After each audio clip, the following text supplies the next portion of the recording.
วิทยาลัยเชียงใหม่9:39 นาทีเคลื่อนขบวนแห่องค์กฐินและบริวารเข้าสู่วัดฝายหินมหาวิทยาลัยเชียงใหม่อธิการบดีและผู้แทนผู้บริหารถวายผ้าห่มพระพุทธปฏิมาประธานในพิธีจุดธูปเทียนบูชาพระรัตนตรัยถวายตาลปัตรใหม่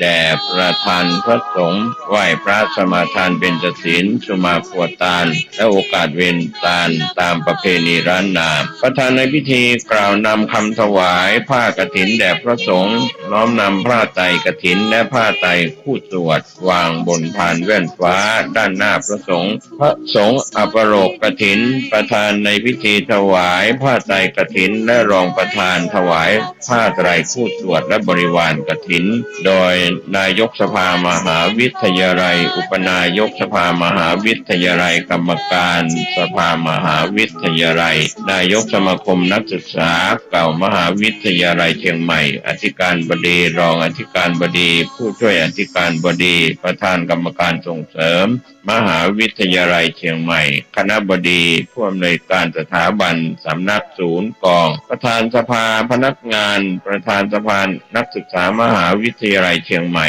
นายกสโมสรนักศึกษามหาวิทยาลัยเชียงใหม่ประธานคณะกรรมการกลางหอพักนักศึกษามหาวิทยาลัยเชียงใหม่ตามลำดับถวายเครื่องบริวารกฐินและภัตตาหารพระสงฆ์อนุโมทนากรวดน้ำรับพรลาพระสงฆ์ประกาศผลรางวัลการประกวดขบวนกฐิน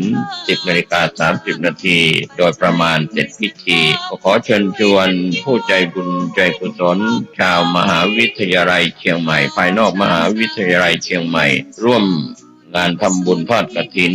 ของมหาวิทยาลัยเชียงใหม่ตรงกับวันเสาร์ที่2พฤศจิกายนพุทธศักราช2567กับพระสงฆ์ที่จำพรรษาท่วนไตรมาสณวัดฝายหินตำบลสุเทพอำเภอเมืองเชียงใหม่จังหวัดเชียงใหม่ได้บุญคือสังฆทานบุญทานยิ่งใหญ่1 เดือนท่านกำหนดไว้นับตั้งแต่วันออกพรรษาถึงขึ้น15 ค่ำเดือน12สิ้นสุดเวลาเป็นการละทานล้ำค่าสืบทอดนานมาแต่ครั้งพุทธกาลขอเชิญชาวพุทธร่วมใจกันทำบุญทอดกฐินบำรุงพระสงฆ์ผู้ทรงศีลทำรงพุทธศาสตร์ยืนนานล้อมรวมศรัทธาเพิ่มพูนกุศลบุญทานต่อยอดประเพณียาวนานทอดกฐินทานตามกาลเวลาสร้างมนุษย์สมบัติสวรรค์สมบัตินิพพานสมบัติเพิ่มพูนศรัทธาปัญญาขจัดความตระหนี่ห่างไกลชีวาสร้างเหตุความร่ำรวยด้วยกฐินทานล้ำค่าสร้างเหตุปัจจัยด้วยศรัทธาด้วยปัญญารู้เห็นทำตามจริงขอเชิญสาธุชนสร้างทุนกุศลยิ่งใหญ่ร่วมทอดกฐินด้วยใจสร้างหลักชัยชีวิตให้พึ่งพิงผ่านศีลภาวนาทำให้ครบถ้วนเกิดสุขแท้จริงเพิ่มบุญกุศลสูงยิ่งบุญทอดกฐินทาน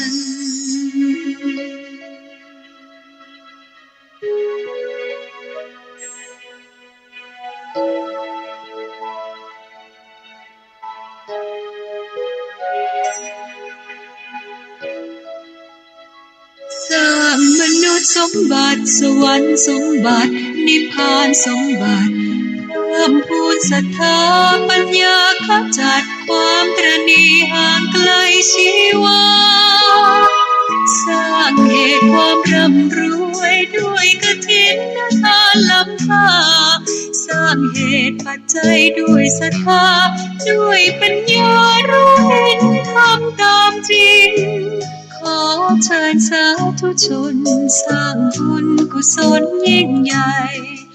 ร่วมทอดกฐินด้วยใจสร้างหลักชัยชีวิตไว้พึ่งพิงทานศีลภาวนาทำให้ครบถ้วนเกิดสุขแท้จริงคือสังฆทานบุญทานยิ่งใหญ่1 เดือนท่านกำหนดไว้นับตั้งแต่วันออกพรรษาถึงขึ้น15 ค่ำเดือน 12สิ้นสุดเวลา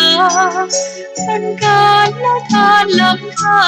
สืบทอดนานมาแต่ครั้งพุทธกาลขอเชิญชาวพุทธร่วมใจกันทำบุญทอดกฐินบำรุงพระสงฆ์ผู้ทรงศีลทำรงพุทธศาสตร์ยืนนานล้อมรวมศรัทธาเพิ่มพูนกุศลบุญทานต่อยอดพระแผ่นิยาวนานทอดกฐินทานตามกาลเวลาสร้างมนุษย์สมบัติสวรรค์สมบัตินิพพานสมบัติเพิ่มพูนศรัทธาปัญญาขจัดความตระหนี่ห่างไกลชีวาสร้างเหตุความร่ำรวยด้วยกฐินทานล้ำค่าสร้างเหตุปัจจัยด้วยศรัทธาด้วยปัญญารู้เห็นทำตามจริงขอเชิญสาธุชนสร้างทุนกุศลยิ่งใหญ่ร่วมทอดกฐินด้วยใจสร้างหลักชัยชีวิตไว้พึ่งพิงทานศีลภาวนาทำให้ครบถ้วนเกิดสุขแท้จริงเพิ่มบุญกุศลสูงยิ่งบุญทอดกฐิน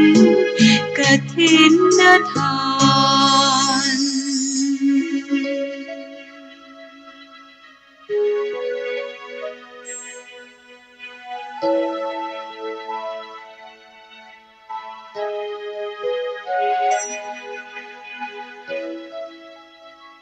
สร้างมนุษย์สมบัติสวรรค์สมบัตินิพพานสมบัติเพิ่มพูนศรัทธาปัญญาขจัดความตระหนี่ห่างไกลชีวาสร้างเหตุความร่ำรวยด้วยกฐินทานล้ำค่าสร้างเหตุปัจจัยด้วยศรัทธา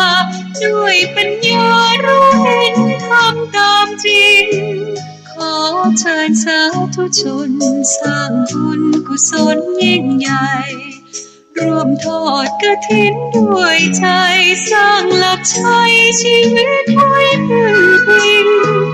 ทานศีลภาวนาทำให้ครบถ้วนเกิดสุขแท้จริงคือสังฆทานบุญทานยิ่งใหญ่1 เดือนท่านกำหนดไว้นับตั้งแต่วันออกพรรษาถึงขึ้น15 ค่ำเดือน 12สิ้นสุดเวลาเป็นการละทานล้ำค่าสืบทอดนานมาแต่ครั้งพุทธกาลขอเชิญชาวพุทธร่วมใจกันทำบุญทอดกฐินบำรุงพระสงฆ์ผู้ทรงศีลทำรงพุทธศาสตร์ยืนนานล้อมรวมศรัทธาเพิ่มพูนกุศลบุญทานต่อยอดพระแผ่นิยาวนานทอดกฐินทานตามกาลเวลาสร้างมนุษย์สมบัติสวรรค์สมบัตินิพพานสมบัติเพิ่มพูนศรัทธาปัญญาขจัดความตระหนี่ห่างไกลชีวาสร้างเหตุความร่ำรวยด้วยกฐินทานล้ำค่าสร้างเหตุปัจจัยด้วยศรัทธาด้วยปัญญารู้เห็นทำตามจริงขอเชิญสาธุชนสร้างทุนกุศลยิ่งใหญ่ร่วมทอดกฐินด้วยใจสร้างหลักชัยชีวิตไว้พึ่งพิงทานศีลภาวนาทำให้ครบถ้วนเกิดสุขแท้จริงเพิ่มบุญกุศลสูงยิ่งบุญทอดกฐิน ถินทาน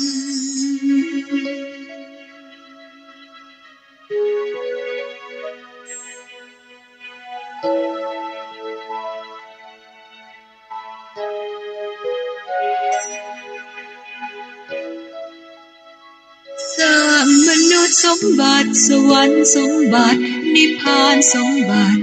เพิ่มพูนศรัทธาปัญญาขจัดความตระหนี่ห่างไกลชีวาสร้างเหตุความร่ำรวยด้วยกฐินทานล้ำค่าสร้างเหตุปัจจัยด้วยศรัทธา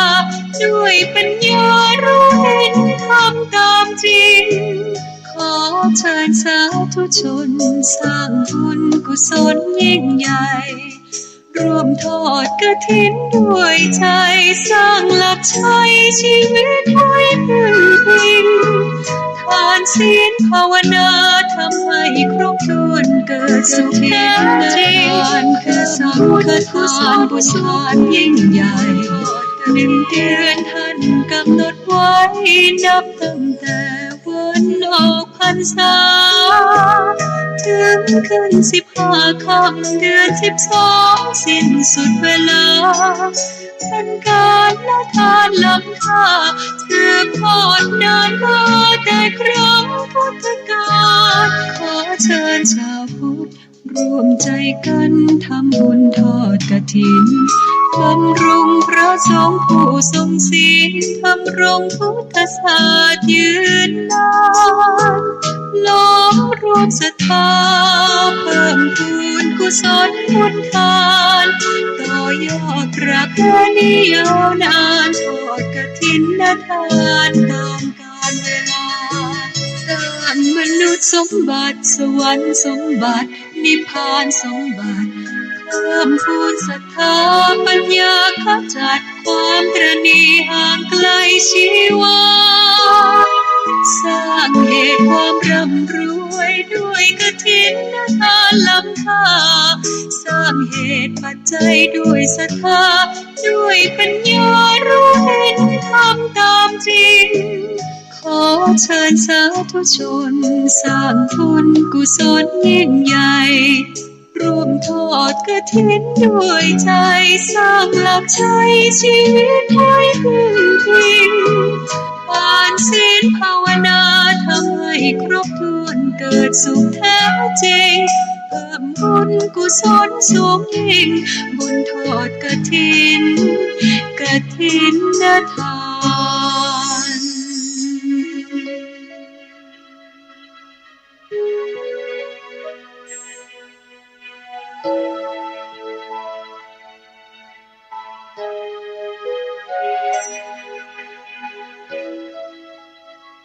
สร้างมนุษย์สมบัติสวรรค์สมบัตินิพพานสมบัติเพิ่มพูนศรัทธาปัญญาขจัดความตระหนี่ห่างไกลชีวาสร้างเหตุความร่ำรวยด้วยกฐินทานล้ำค่าสร้างเหตุปัจจัยด้วยศรัทธาด้วยปัญญารู้เห็นทำตามจริงขอเชิญสาธุชนสร้างบุญกุศลยิ่งใหญ่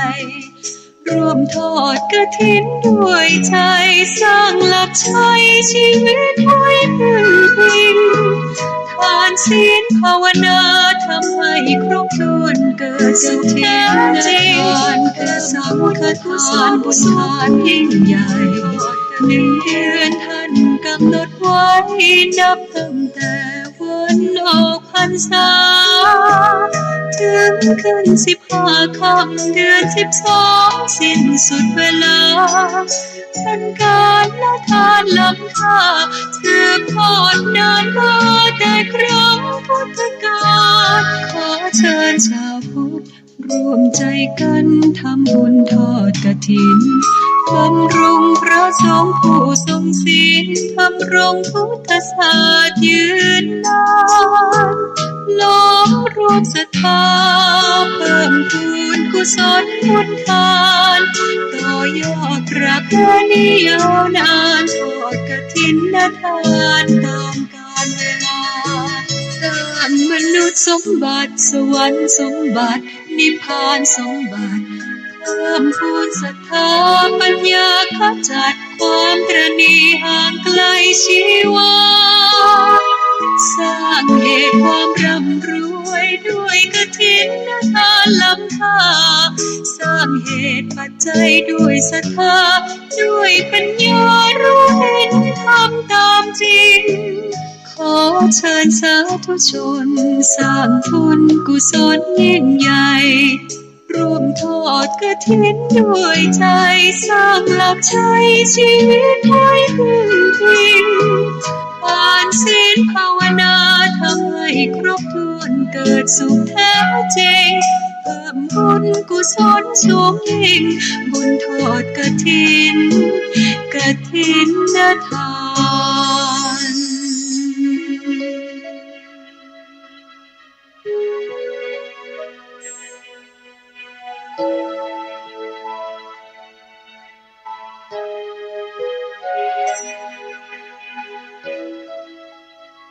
สร้างมนุษย์สมบัติสวรรค์สมบัตินิพพานสมบัติเพิ่มพูนศรัทธาปัญญาขจัดความตระหนี่ห่างไกลชีวาสร้างเหตุความร่ำรวยด้วยกฐินทานล้ำค่าสร้างเหตุปัจจัยด้วยศรัทธาด้วยปัญญารู้เห็นทำตามจริงขอเชิญสาธุชนสร้างบุญกุศลยิ่งใหญ่ร่วมทอดกฐินด้วยใจสร้างหลักชัยชีวิตให้พึ่งพิงทานศีลภาวนาทำให้ครบถ้วนเกิดสุขแท้จริงคือสังฆทานบุญทานยิ่งใหญ่1 เดือนท่านกำหนดไว้นับตั้งแต่วันออกพรรษาถึงขึ้น15 ค่ำเดือน12สิ้นสุดเวลาเป็นการละทานล้ำค่าสืบทอดนานมาแต่ครั้งพุทธกาลขอเชิญชาวพุทธร่วมใจกันทำบุญทอดกฐินบำรุงพระสงฆ์ผู้ทรงศีลทำรงพุทธศาสตร์ยืนนานล้อมรวมศรัทธาเพิ่มพูนกุศลบุญทานต่อยอดประเพณียาวนานทอดกฐินทานตามกาลเวลาสร้างมนุษย์สมบัติสวรรค์สมบัตินิพพานสมบัติเพิ่มพูนศรัทธาปัญญาขจัดความตระหนี่ห่างไกลชีวาสร้างเหตุความร่ำรวยด้วยกฐินทานล้ำค่าสร้างเหตุปัจจัยด้วยศรัทธาด้วยปัญญารู้เห็นทำตามจริงขอเชิญสาธุชนสร้างทุนกุศลยิ่งใหญ่ร่วมทอดกฐินด้วยใจสร้างหลักชัยชีวิตให้พึ่งพิงผ่านศีลภาวนาทำให้ครบถ้วนเกิดสุขแท้จริงเพิ่มบุญกุศลสูงยิ่งบุญทอดกฐินทาน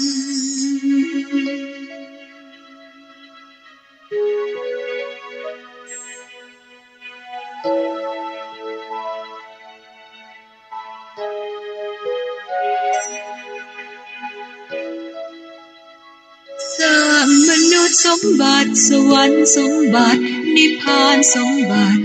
เพิ่มพูนศรัทธาปัญญาขจัดความตระหนี่ห่างไกลชีวาสร้างเหตุความร่ำรวยด้วยกฐินทานล้ำค่าสร้างเหตุปัจจัยด้วยศรัทธาด้วยปัญญารู้เห็นทำตามจริงขอเชิญสาธุชนสร้างบุญกุศลยิ่งใหญ่ร่วมทอดกฐินด้วยใจสร้างหลักชัยชีวิตให้พึ่งพิงท านศีลภาวนาทำให้ครบถ้วนเกิดสุขแท้จริงคือสังฆทานบุญทานยิ่งใหญ่1 เดือนท่านกำหนดไว้นับตั้งแต่วันออกพรรษาถึงขึ้น15 ค่ำเดือน 12สิ้นสุดเวลาเป็นการละทานล้ำค่าสืบทอดนานมาแต่ครั้งพุทธกาลขอเชิญชาวพุทธร่วมใจกันทำบุญทอดกฐินบำรุงพระสงฆ์ผู้ทรงศีลทำรงพุทธศาสตร์ยืนนานล้อมรวมศรัทธาเพิ่มพูนกุศลบุญทานต่อยอดประเพณียาวนานทอดกฐินทานตามกาลเวลาสร้างมนุษย์สมบัติสวรรค์สมบัตินิพพานสมบัติเพิ่มพูนศรัทธาปัญญาขจัดความตระหนี่ห่างไกลชีวาสร้างเหตุความร่ำรวยด้วยกฐินทานล้ำค่าสร้างเหตุปัจจัยด้วยศรัทธา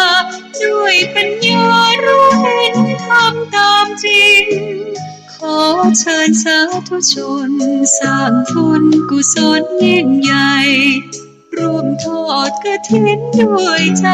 สร้างหลักชัยชีวิตให้พึ่งพิงทานศีลภาวนาทำให้ครบถ้วนเกิดสุขแท้จริงเพิ่มบุญกุศลสูงยิ่งบุญทอดกฐินทาน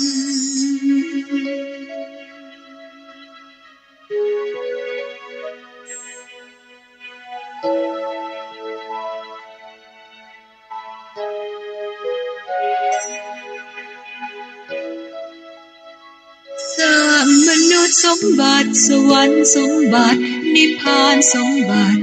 เพิ่มพูนศรัทธาปัญญาขจัดความตระหนี่ห่างไกลชีวาสร้างเหตุความร่ำรวยด้วยกฐินทานล้ำค่าสร้างเหตุปัจจัยด้วยศรัทธาด้วยปัญญารู้เห็นทำตามจริงขอเชิญสาธุชนสร้างบุญกุศลยิ่งใหญ่ร่วมทอดกฐินด้วยใจสร้างหลักชัยชีวิตให้พึ่งพิงทานศีลภาวนาทำให้ครบถ้วนเกิดสุขแท้จริงคือสังฆทานบุญทานยิ่งใหญ่1 เดือนท่านกำหนดไว้นับตั้งแต่วันออกพรรษาถึงขึ้น15 ค่ำเดือน 12สิ้นสุดเวลาเป็นการละทานล้ำค่าสืบทอดนานมาแต่ครั้งพุทธกาลขอเชิญชาวพุทธร่วมใจกันทำบุญทอดกฐินบำรุงพระสงฆ์ผู้ทรงศีลทำรงพุทธศาสตร์ยืนนานล้อมรวมศรัทธาเพิ่มพูนกุศลบุญทานต่อยอดประเพณียาวนานทอดกฐินทานตามกาลเวลาสร้างมนุษย์สมบัติสวรรค์สมบัตินิพพานสมบัติเพิ่มพูนศรัทธาปัญญาขจัดความตระหนี่ห่างไกลชีวาสร้างเหตุความร่ำรวยด้วยกฐินทานล้ำค่าสร้างเหตุปัจจัยด้วยศรัทธาด้วยปัญญารู้เห็นทำตามจริงขอเชิญสาธุชนสร้างทุนกุศลยิ่งใหญ่ร่วมทอดกฐินด้วยใจ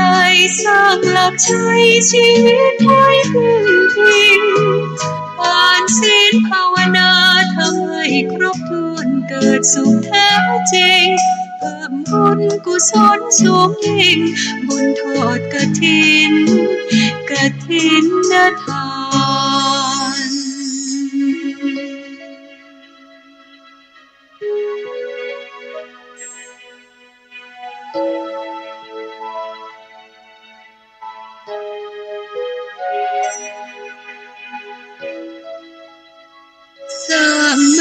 สมบัติสวรรค์สมบัตินิพพานสมบัติ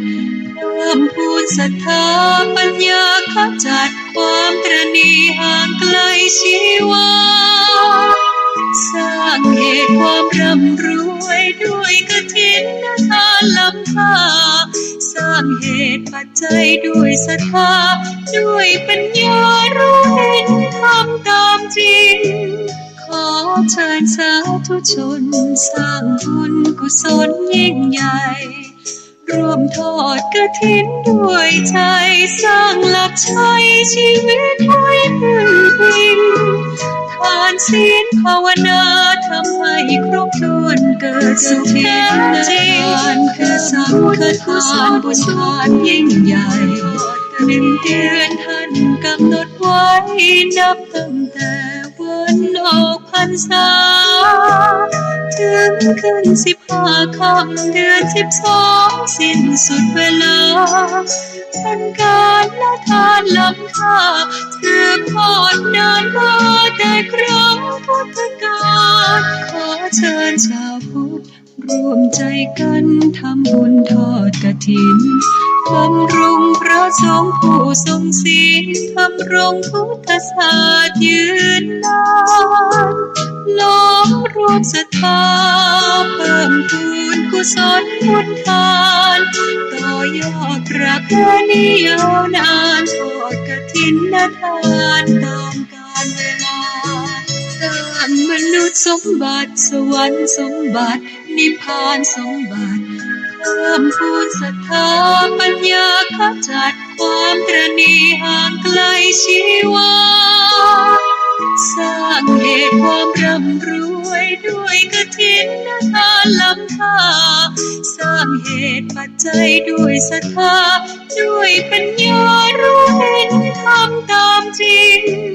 ขอเชิญสาธุชนสร้างบุญกุศลยิ่งใหญ่ร่วมทอดกฐินด้วยใจสร้างหลักชัยชีวิตให้พึ่งพิงทานศีลภาวนาทำให้ครบถ้วนเกิดสุขแท้จริงเพิ่มบุญกุศลสูงยิ่งบุญทอดกฐินทาน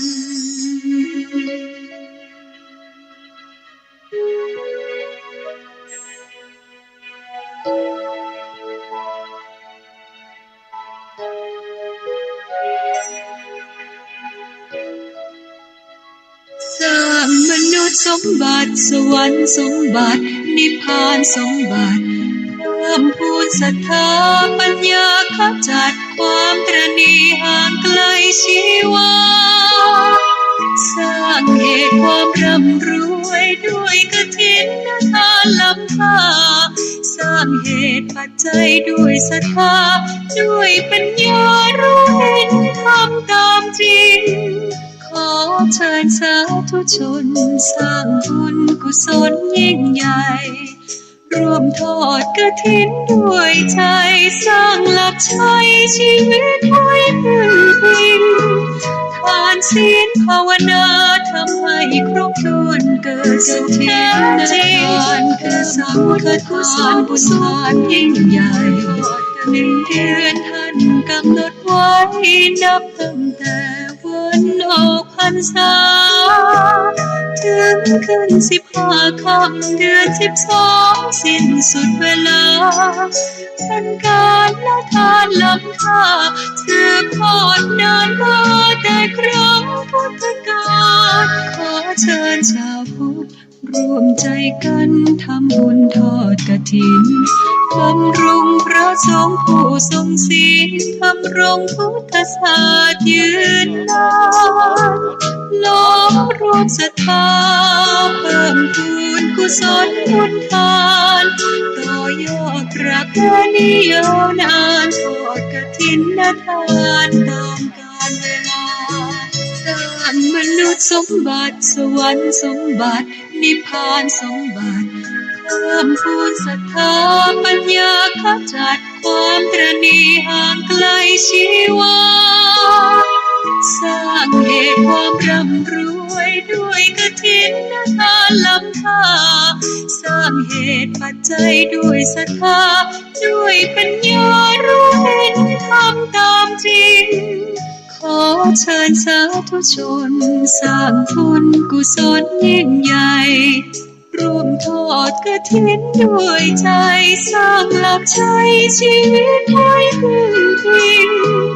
ผ่านศีลภาวนาทำให้ครบถ้วนเกิดสุขแท้จริงเพิ่มบุญกุศลสูงยิ่งบุญทอดกฐินทาน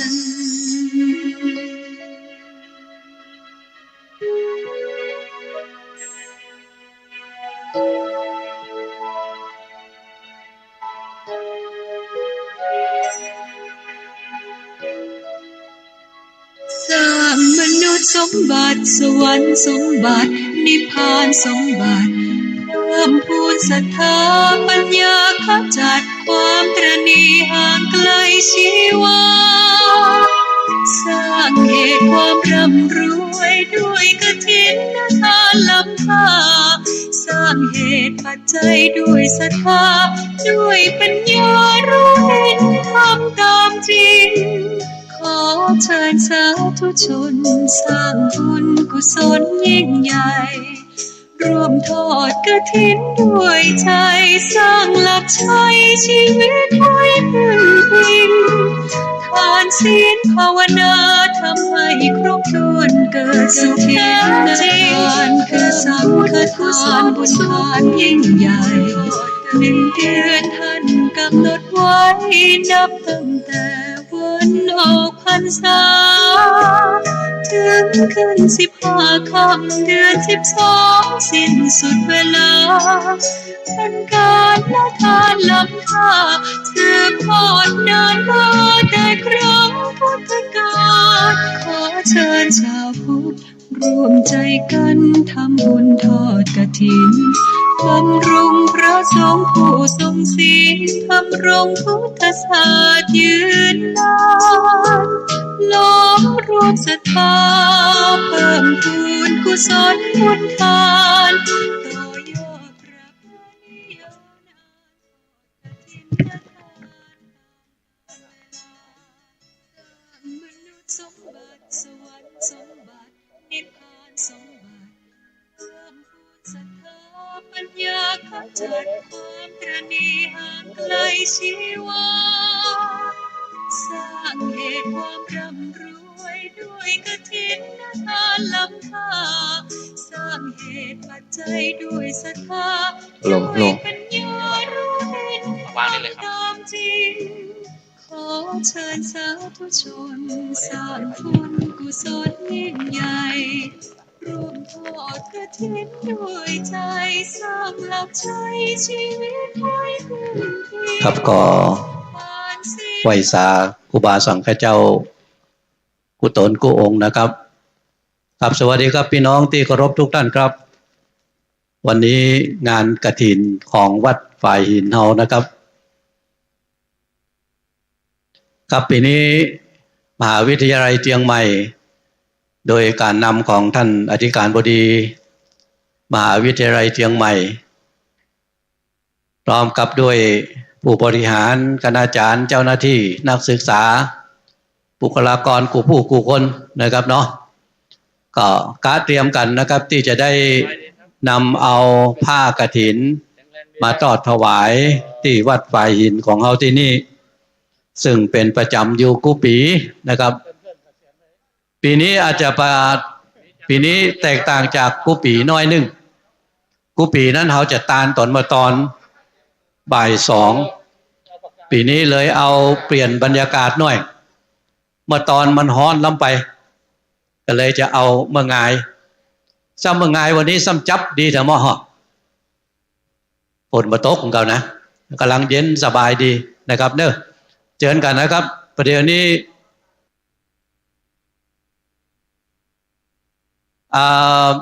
มีคนที่จะมาตั้งโรงทานนะครับเอาข้าวของกินข้าวต้มขนมแล้วก็น้ำนะที่จะเอามา เอารถขึ้นมาทางบนวัดแล้วก็บอกคือกับทางเจ้าหน้าที่ของเขาไว้ว่าจะเอาของมาแล้วขอเปิ้นช่วยยกด้วยก็ได้นะครับเนาะช่วยยกโดยเอาเข้ามาทางในเพจนะครับเนาะมาช่วยกันพอกันก้อยนะครับว่าไผจะตั้งไผจะพออย่างทั้งหลายอย่างใดได้โดยเฉพาะอย่างยิ่งพี่น้องฝ่ายหินของเราวันนี้ได้ทำการต้อนรับกับพี่น้องมช.กู้คนนะครับที่จะมาร่วมกินร่วมทานด้วยกันในวันนี้ครับวันนี้ได้ร่วมกินร่วมทานด้วยกันพี่น้องของมช.เฮากู้ผู้กู้คนนะครับประเดี๋ยวนี้เฮาตั้งต้นอยู่ตั้งลุ่มนะครับที่ขวงวัฒนธรรมที่เฮาตักบาตรกันกูเตือนนะครับประเด็นนี้ตั้งต้นกันที่พุ่นเดี๋ยวสักกรรมหนึ่งนะครับจะแห่ขบวนกันขึ้นมาเพราะว่าขบวนที่แห่มาในวันนี้นั้นปีนี้เฮามีการประกวดขบวนเหมือนกู้ปีนั่นนะครับเนาะแต่ว่าปีนี้จะงามเหลือกู้ปีเพราะเหือมันบ่ได้ออกนะครับเตียวตอนเจ้า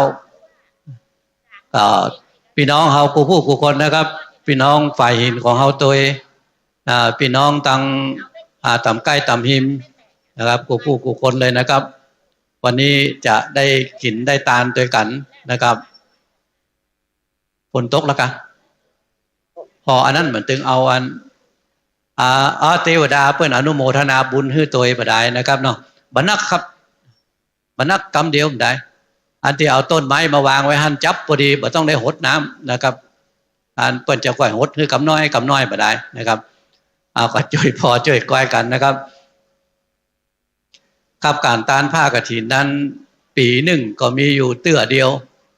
เดือนเดียวนะครับอันนี้ก็จะไปหมดไปเสี่ยงกันวันที่15นี่ก็เสี่ยงละนะครับก็ไล่ไปแถมเกิงเดือนนะครับตั้งแต่วันออกพรรษาวันที่เฮาตักบาตรเทโวโรหณะพดไปจนแผ่ววันเดือนยี่เปงวันที่15นี่ก็หมดก็เสี่ยงละนะครับเพราะฉะนั้นกฐินนั้นเป็นบุญใหญ่ที่บอกว่าเป็นบุญใหญ่นั้นก็เพราะว่าปีหนึ่งตานได้เตื้อเดียวถ้าเราจะไปตานยามอื่นก็บ่ได้เป็นกฐินละนะครับตานยามอื่นก็เป็นผ้าป่าไปที่ว่ามันเป็นบุญใหญ่นั้นคือเป็นบุญใหญ่กับตัวของเฮาตัวเป็นบุญใหญ่กับตุเจ้าตัวเพราะว่าตุเจ้าที่อยู่จำพรรษามาครบถ้วนไตรมาส3 เดือนแล้วเนี่ยถ้าได้รับกฐินแล้วเนี่ยก็จะมีพระอานิสงส์ที่เกิดกับตุเจ้าจะไปที่ไหนบอกคือไผก็ได้ตามธรรมดาตุเจ้าอยู่วัดเวลาไปที่ไหนบอกว่าจะเป็นตุหลวงตุน้อยเวลาจะไปก็ต้องบอกคือก่อนจะไปที่หั่นที่นี่เนอะถ้าได้รับกฐินแล้วเนี่ยบ่ต้องบอกไปได้เพิ่นว่าไปด้วยบ่ต้องบอกลาก็ได้นั่งกินข้าวเป็นหมู่ก็ได้ตามธรรมดาตุเจ้ากินข้าวจะต้องกินข้าวในบาตรกินไผกินมันฉันเข้านั่งฉันอยู่คนเดียวนะครับแต่ว่าถ้าได้รับกฐินแล้วนั่งกินเป็นหมู่ได้นั่งกินเป็นโต๊ะได้อันนี้ต้นจากที่ไหนมาเข้ามาพี่น้องจะตานด้วยกันเอาต้นเข้ามานะครับพี่น้องฝ่ายหินเนาะแม่นะครับเนาะมาตานด้วยกันนี่จะตานก่อนตานลูนครับพุ่นหลวงพ่ออยู่พุ่นนะครับจะเอาปอนก่อนก็แล้วแต่เด้อนะครับจะได้อาจจะแห่ตัวอยู่นี่ท่านะครับอยู่ตั้งหน้าหันท่านึกนะครับอยู่ตั้งหน้าหันท่านะครับถ้าเอาไปขวงวัฒนธรรมปุ้นได้เตียวไก่ทำน้อยได้ออกแหงทำน้อยนึงนะครับวันนี้จะมีฟ้อนคือนอกจากฟ้อนของงานปีนมช.แล้วเนี่ย อันที่เคียมอยู่หั่นเป็นพี่น้องที่ไหนพี่น้องฝ่ายหินกะก็ว่าโรงเรียนเชิงดอยโรงเรียนเชิงดอยก็ตัวใหญ่ไปต่าง เป็นฟ้อนที่ไหนช่วยบอกด้วยคำเนื่องนะครับบอกหูนะครับพอก็จัดเหมาะจัดงามมาแต่ว่าจะเป็นฟ้อนของเฮานี่ก็จะเป็นฟ้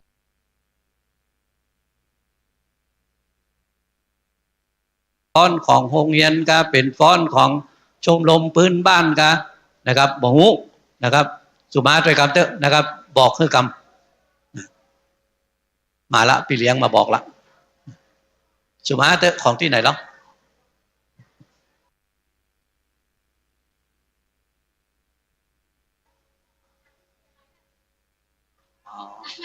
ครับพี่น้องนาฏศิลป์เชียงใหม่นะครับน้อมมาช่วยกันตัวนะครับแต่เดี๋ยวพี่น้องนาฏศิลป์เชียงใหม่จะช่วยฟ้อนฮับกฐินอยู่ทางบนนี้นะครับเอานะครับเนาะจัดเหมาะจัดงามแล้วนะครับวันนี้ก็ได้กินได้ทานด้วยกันนะครับตะกี้เล่าอานิสงส์ของกฐินนะครับมาได้2ข้อละนะครับ1กินข้าวเป็นมูดขึ้นมาแล้วนะครับเนาะขบวนขึ้นมาแล้วนะครับ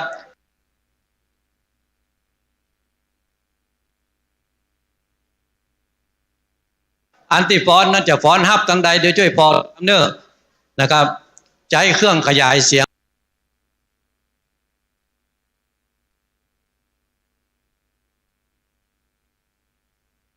อันใดนะครับเดียวกันเนอ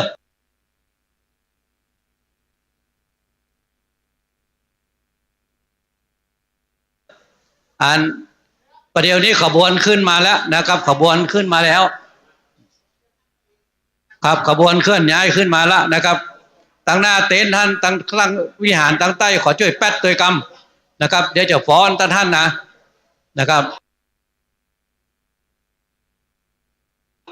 แม่นก็ก็เดี๋ยวอันจ้างฟ้อนถ้าจะฟ้อนบอกหนึ่งนะครับเพราะว่าจะได้ฟ้อนได้แล้วก็ฮับได้แล้วกันเนาะเปิดขบวนขึ้นมาแล้วท่านประธานนะครับโดยการนำของท่านอธิการบดีมหาวิทยาลัยเชียงใหม่นะครับเสียงนี่ก็จะเบาๆไปนะครับเนาะ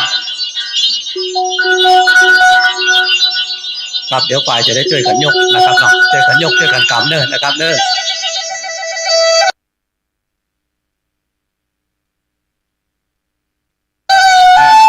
เสียงตัวนี้จะเบาน้อยนึงเพราะว่าจะไปรบกวนเจ้าฟ้อนนะครับจะมีการซ้อนทับอยู่ทหารโดยพี่น้องนาฏศิลป์นะครับเนาะ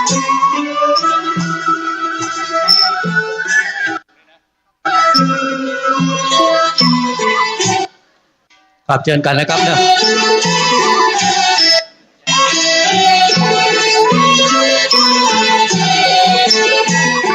ครับเดี๋ยวครับเจ้าฟ้อนได้ฟ้อนเต็มที่นะก่อน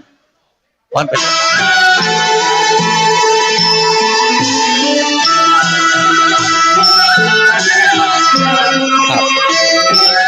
รับเครื่องครัวบริวารอย่างเจ้าโบสนะครับเนาะเดี๋ยวก็ขึ้นมาที่นี่นะครับ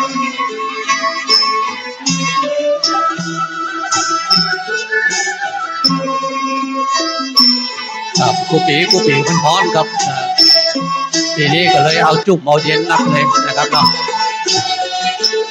โอ้เจ้าฟ้อนกากสุดนั่นพอเนาะไปยังจะพ้นเข้าไปในเต็นท์น้อยก่อนไปยังเด้อ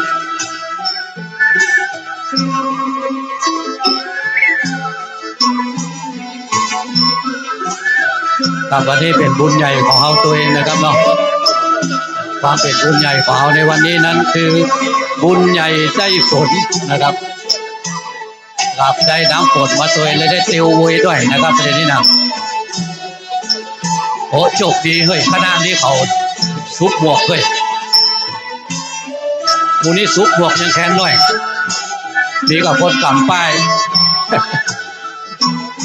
เตียวเข้ามาเลยนะครับเด้อมาเตียวเข้ามาทางในก่อนนะครับเตียวเข้ามาทางในเข้ามาเลยครับเข้ามาเลยทางหน้านี่ที่กำผ้านี่เอาเข้ามาในก่อนเตียวเข้ามาเลยครับเพราะว่าทางหลังมันจะโยนกันนะครับพี่เตียวเข้ามาก่อนนะครับเพราะว่าทางหลังมันจะโยนกันเอาเข้ามาเลยนะครับเอาเข้ามา เพราะทางหลังมันโยนกันเข้าไปมาเลยครับเตียวเข้ามาเลยครับเอาเข้ามาทางในกันเลยนะครับเนี่ยเอาเตียวเข้ามานะครับดึงฟ้อนดึงลำดึงมดดึงมวลเลยนะครับเพราะว่าต้นทางหลังกำลังเตียวตัวกันมา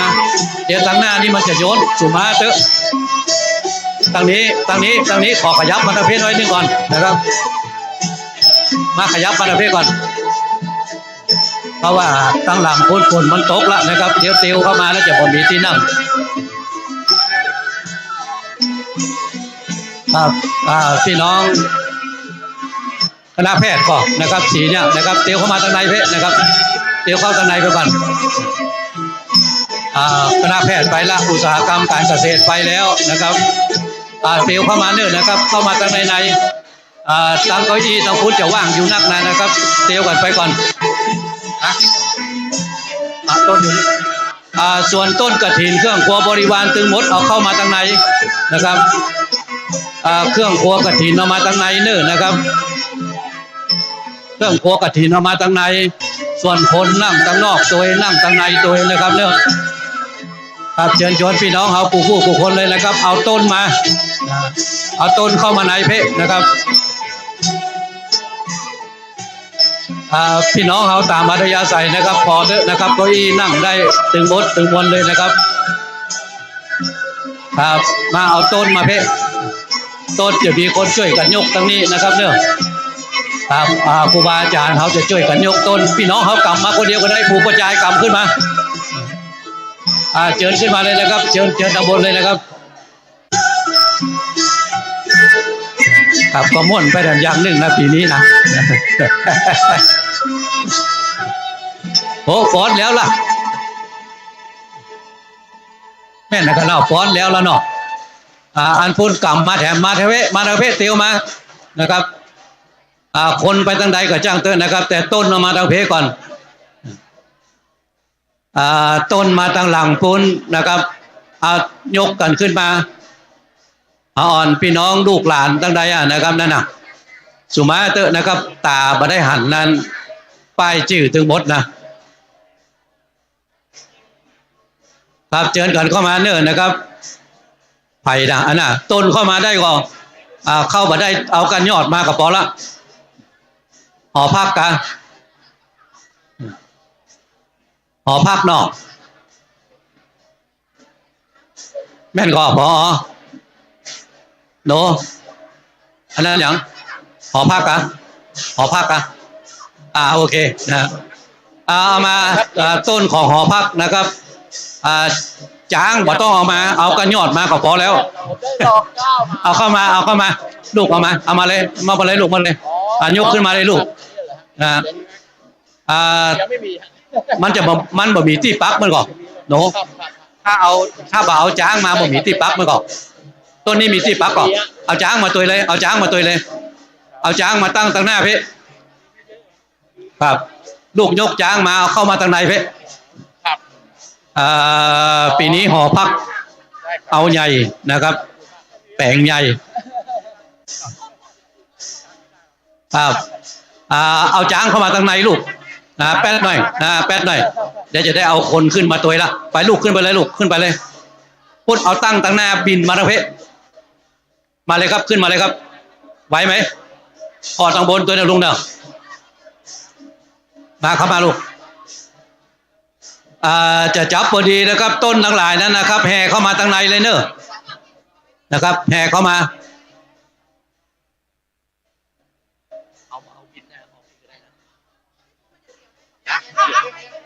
ไหวไหมเอาเข้าไปข้างในไหวไหมระวังลูกเอาเข้าแล้วเอาบินหน้ามาทางบนเพะนะครับต้นตึงมดเอาเข้ามาเลยนะครับเนี่ยนะครับเครื่องครัวบริวารอย่างตึงมดเลยสุมาเตอผมพ่อบาตันหันว่ามันเป็นต้นของที่ไหนพ่องอันนี้รัฐศาสตร์นะครับโปรมาเนอร์นะครับต้นตึงมดคณะวิทย์ผมหันกระป้ายของกระป้ายแต่ยะสุมาเตอเอาต้นเข้ามาทางบนนะครับเนอนะครับมาช่วยกันนะครับเอาจะพอละนะครับจ้างตะกี้ไปไหนล่ะเปิดละนะครับเด้อเอาครูบาช่วยเปิดพัดลมด้วยกัน สุมาเตอร์มันเปิงกับงานบุญครับนะมันเปิงกับงานบุญวันนี้ได้หลายอย่างนะครับเทวดาอนุโมทนาให้กับหมู่เฮาตัวกูเตื้อเตียวไปตอนฮ้อนไม่ฮ้อนบอดมาวันนี้เปลี่ยนใหม่ครับเอามาไงก็ซ้ำจับพอดีธรรมะนะครับเนาะล้ำดีธรรมะเพราะว่าฝนตกลงมาตัวก็ได้หมอกพอดีเนี่ยนะครับกูปีนั้นเฮาได้เหือปีนี้เฮาได้น้ำฝนนะครับก็ได้เปียเหมือนกันอันลูกๆหลานๆจะนั่งทางใดเพื่อตัวนั้นลูกเนอะหอพักสโมฮะนักศึกษามาในนี้นักศึกษาหอพักนักศึกษาโนจ้ะค่ะเชิญน้องๆนักศึกษาหอพักนะคะเข้ามาด้านในได้เลยค่ะ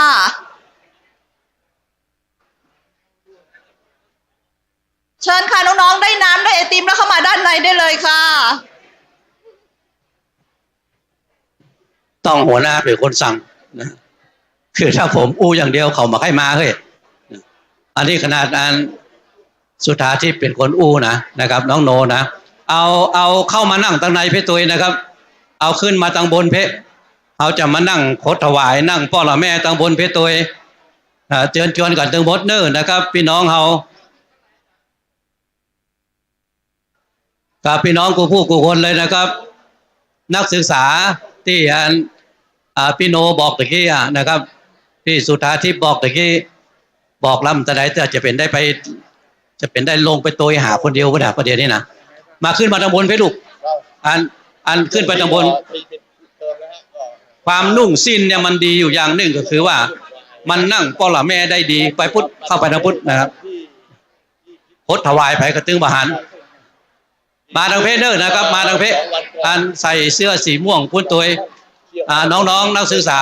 นะครับหอพักนักศึกษาเติมบดเลยนะครับมาทางเพศเนอร์ลูกไปฟังขีดในทีมเจ้ามาลูกขึ้นมาทางบนเพศนะครับตะกี้มาแล้วลูกๆพดเข้าไปติดเต็นท์ไปติดบนวิหารนะครับ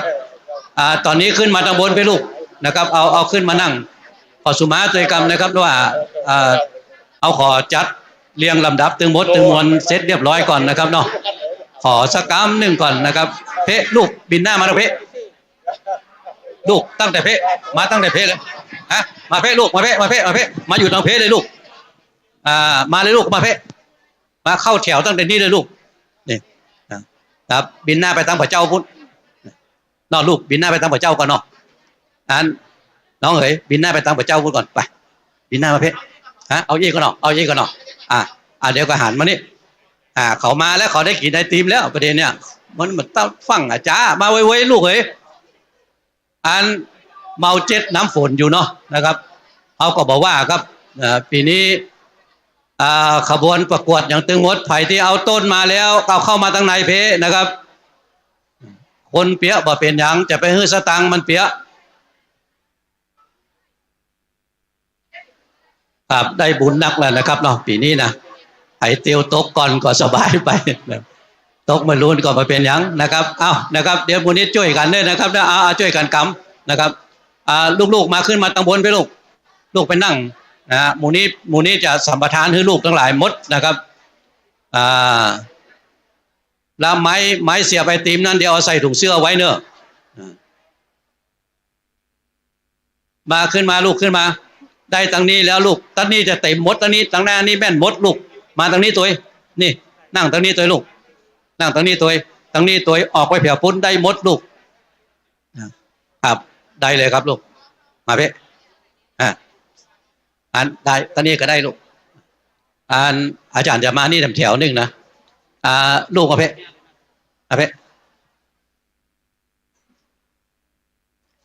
ตอนนี้มาลูกเอ๋ยนักศึกษาที่รักอย่ามานี้มาทางเพศลูกมาทางนี้นะพ่อเปิ้นพ่อมกันคนอื่นเปิ้นมาได้กินสุขเขาได้กินนะเอาอย่างละนะครับเนาะเนื่องจากว่าเป็นงานบุญนะครับนั่งนี่เลยเอานี่เลยครับ ความสำคัญของเขาก็คือว่าวันนี้บุญก็ได้ไส้ก็เต็มนั่งได้ลูกเอาทหารเลยลูกนั่งทันเลยได้แล้วครับวันนี้สุมาเตอร์ขอไล่ลำดับน้อยเดียวนะครับตอนนี้ตั้งพร้อมกันตึงหมดแล้วนะครับเนาะครับท่านคณะบดีคณะแพทย์มาแล้วนะครับไปตั้งหน้าพุ่นนึกสุมาเตอร์นะครับ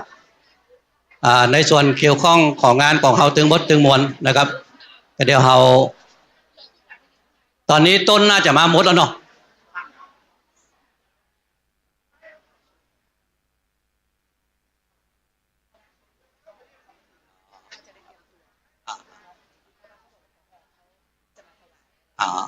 ได้เ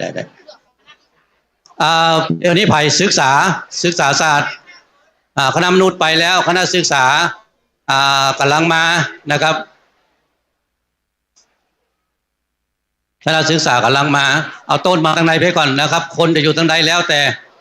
เก้าอี้นี่ถ้ามันเต็ม เก้าอี้ถ้ามันเต็มไปอยู่ทางบนวิหาร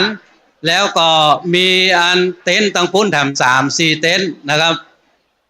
เชิญเนอะเชิญนะครับเนอะสุมาเตอร์ด้านที่ยืนเท่านั้นอยู่แล้ว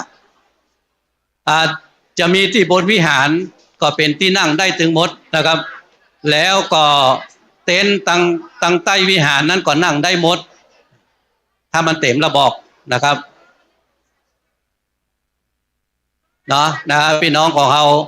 มากันถึงหมดถึงมวลแล้วนะครับเครื่องครัวของบริวารอย่างถึงหมดนะครับ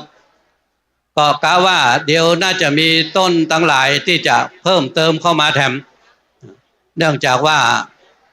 ขบวนของเขาในวันนี้เนี่ยนะครับได้ดังใจนะครับคือได้โวยดังใจตามที่เขาได้ตั้งกันเอาไว้ว่า9 โมงครึ่งเขาจะเคลื่อนนะแต่ประเดี๋ยวนี้ยังเผียวเกิงแต่เขาเคลื่อนมาก่อนละเนื่องจากว่าฝนก็ตกลงมาอยู่สักน้อยมันสักน้อยเดียวนะพอเขาอยู่ในห่มหรอกเขาตึงบ่ได้เปียกอย่างก็เพื่อนละนะแต่ส่วนทางนอกนั่นก็เป็นอย่างครับวันนี้มันจะเป็นแถมบันทึกของมช.นะครับหลังจากปีนี้เขามีบันทึกของเมืองเชียงใหม่ว่าเกิดน้ำท่วมใหญ่ขนาดนี้เป็นเรื่องที่จะเล่าอู้ไปจนแผ่วลูกแผ่วหลานได้เหมือนเดียวกันกับกฐินของมช.ปีนี้เขาจะเล่าให้กับลูกเขาหลานเขาได้ว่ากฐินมช.ปีนั้นนะตาลเมื่อเจ้าฝนตกเขาตั้งกระบวนกันไม่ได้ตั้งกันดีสักคำเล่าไปแผ่ลูกไปหลานก็ได้เนอะเจอนะครับเนอะครับที่มากันบรรลุเจอนะครับ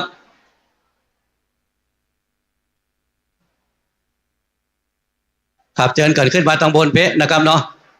น่าจะพรั่งพร้อมกันแล้วมีก็กำต้นกำอย่างมาตัวอยู่ก็เอาอีกนะครับว่าต้นที่มาเมื่อลูนนะครับต้นที่มาเมื่อลูนนั้นถ้ามาเผียวก็เอาเข้ามาตั้งไว้ตั้งไหนเนอะนะครับแล้วก็ที่นั่งเสาะพอคนเดียวก็เดี๋ยวเขาจะได้เริ่มพิธีกันละนะครับมาแต่นะต้นที่มาเมื่อลูนมาแต่นะกำลังได้กระกำกระขันมานะประเดี๋ยวนี้นะครับเอามาก่อนนะครับเอาเข้ามานะครับเพื่อความพร้อมนะครับเข้ามาอยู่ตรงไหนนี้นะครับเนอะท่านดร.สมทบ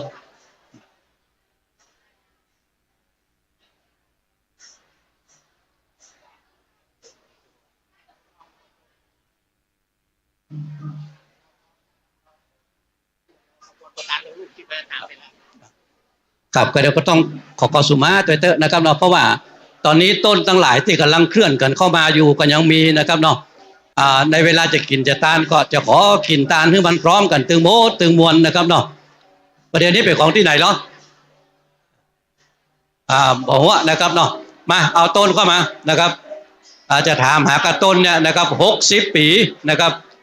ได้เลข6กับเลข0มาแล้วนะครับเอาขึ้นไปนะครับเอาจัดเหมาะจัดงามนะที่ไหนเนาะศึกษา ศึกษาตึงโมดเลยนะครับเนอะนะครับไปนะครับจะเตียวขึ้นก็ถ้าจะเตียวขึ้นก็ขึ้นไปกับศึกษาศาสตร์กับนะจัดเหมาะจัดงามละนะครับเอาพอตั้งบนตัวนะครับกับก็เดียวจะบัจจัยคณะสุดท้ายนะครับเพราะว่าเขาต้องขอสุมากันตัวเองนะครับว่าตามกำหนดที่เขาได้ว่ากันเอาไว้ว่าเขาจะเคลื่อนในอาทิตย์9 โมงเกินเนี่ยแต่เนื่องจากว่าฝนมันลงพอดีก็เลยต้องเคลื่อนกันมาก่อนขยับขยายกันมาก่อนอันสุมาเตอตั้งพี่น้องตั้งศึกษาอันเก้าอี้เพก็ว่างเนอะมาเถอะมาเพเอาตามผมว่ากับประเดี๋ยวนี้นะสุมาเตอพี่น้องสุมาอันเก้าอี้ตั้งนั้นก็ว่างจัดนักนะครับเนอะมาเข้ามานะครับพี่น้องเข้ามาทางเพอันพอเก้าอี้ต่ำหันว่างอยู่หันจัดนักนะครับนั่นนะครับอันสุมาเตอจีมือนี่นะเชิญกันนะครับเนอะเขากินตาลแล้วกินคือจะม่วนเนี่ยนะครับมันบ่มีอย่างม่วนเท่ากับกินตาลหรอกเพราะว่ามาแล้วโดยเฉพาะอย่างยิ่งมาปีนี้นะครับก็ได้ม่วนกันแถมบรรยากาศหนึ่งม่วนเพราะว่าขึ้นมาแล้วตั้งบนวัดก็ท่าฮับตอนอยู่ที่นี่นะครับตั้งปุ้นเขามาเมื่อลูนเนาะนะครับแต่ที่ขบวนที่มาก่อนหน้านั้นเนี่ยนะครับเขาจะได้หั่นฟ้อนของพี่น้องนาฏศิลป์นะครับที่ได้เอามาร่วมกินร่วมตาลด้วยกันนะครับพี่น้องทางนาฏศิลป์ก็มาร่วมฟ้อนต้อนรับนะครับแต่ที่นี้นะครับจะเดี๋ยวเข้ามาด้วยกันทางเพนะครับเด้อ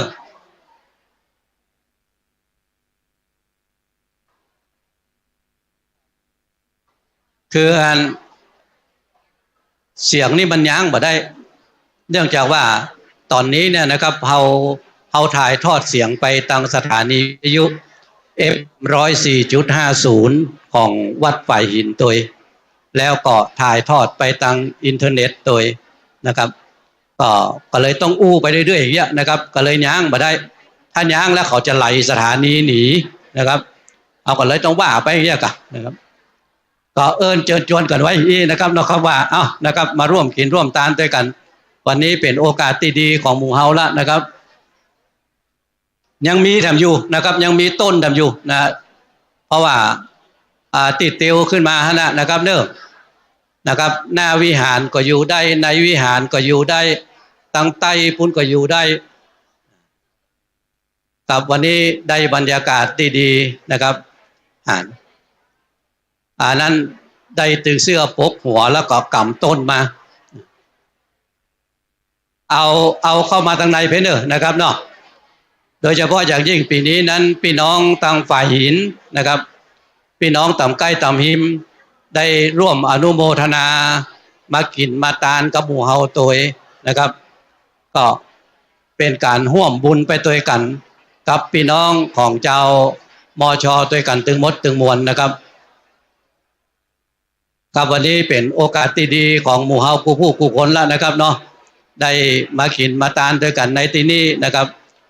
ขอสักกำหนึ่งนะครับเนาะกระเดี๋ยวสักกำหนึ่งประเด็นที่2 กำละนะกระเดี๋ยวจะได้เริ่มละนะครับเพราะว่า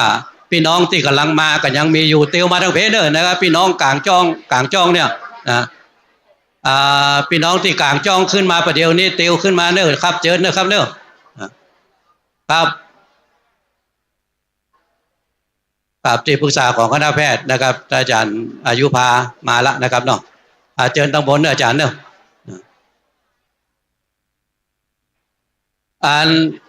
พี่น้องขึ้นมาใหม่ขึ้นมานะครับเก็บจ้องไว้ทางใดก็ได้นะครับแล้วก็เอาต้นมาทางเพแล้วก็เสาะหาที่นั่งเอาคนเดียวอันที่ผมเป็นห่วงคือผมเป็นห่วงต้นมันนั่นนะครับเอาต้นมาเพ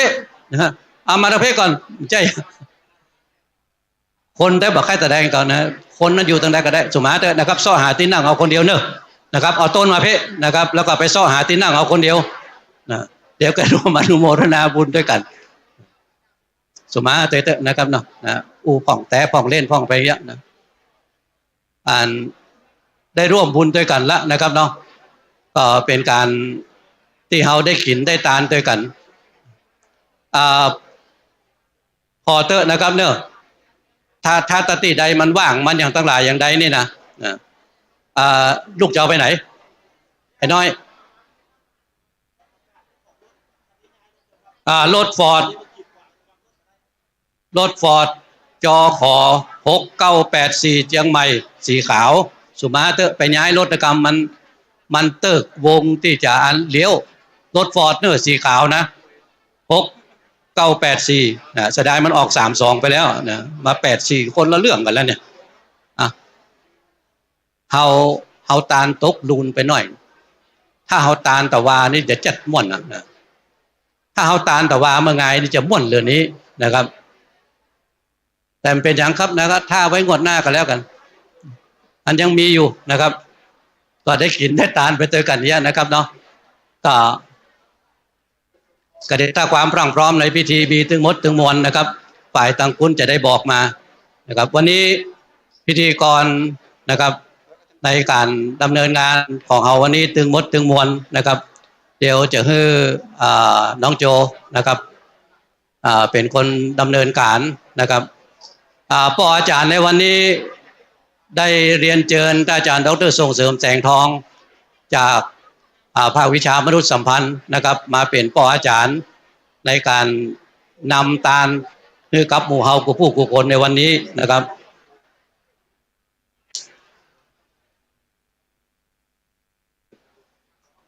ครับก็เดี๋ยวสราวุฒิชัยนินจะเป็นคนดำเนินการนะครับในส่วนของศาสนพิธีนะครับ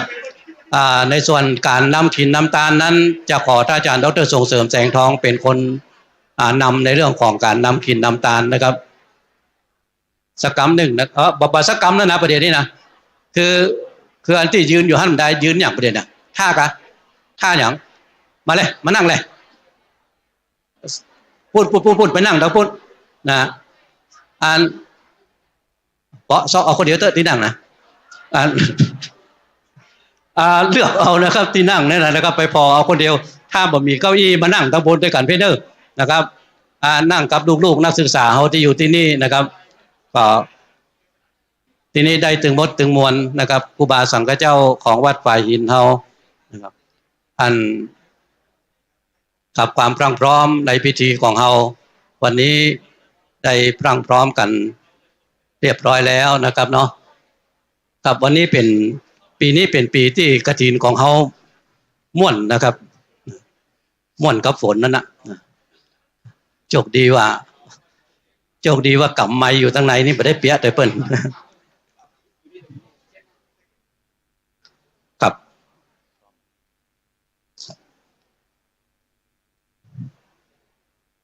กราบนมัสการพระคุณเจ้าที่เคารพนะครับ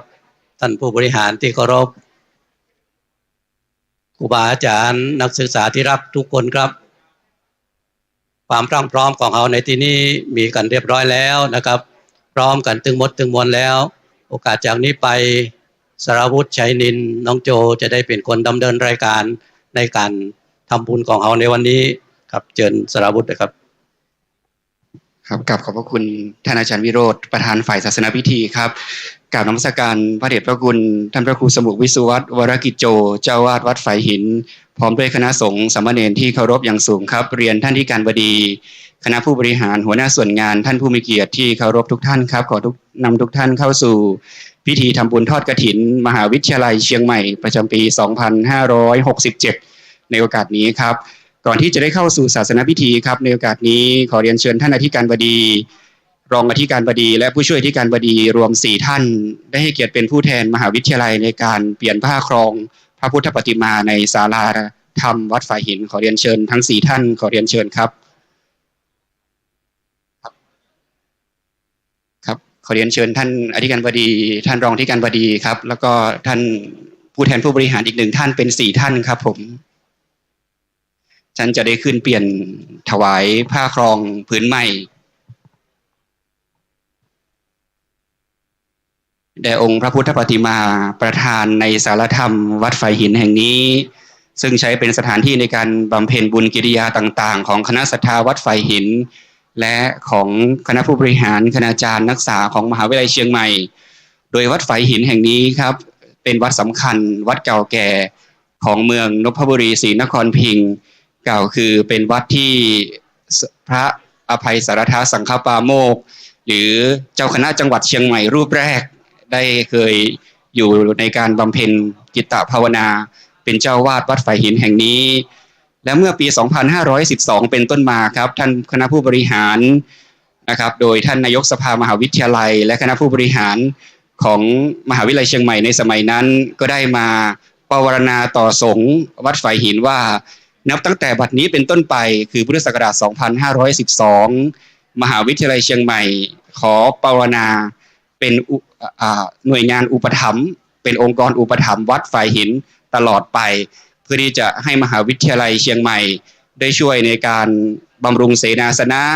นะครับถวายนิตยพัฒน์ต่างๆให้แก่ภิกษุสามเณรให้ได้ประพฤติปฏิบัติธรรมอย่างสะดวกและในขณะเดียวกัน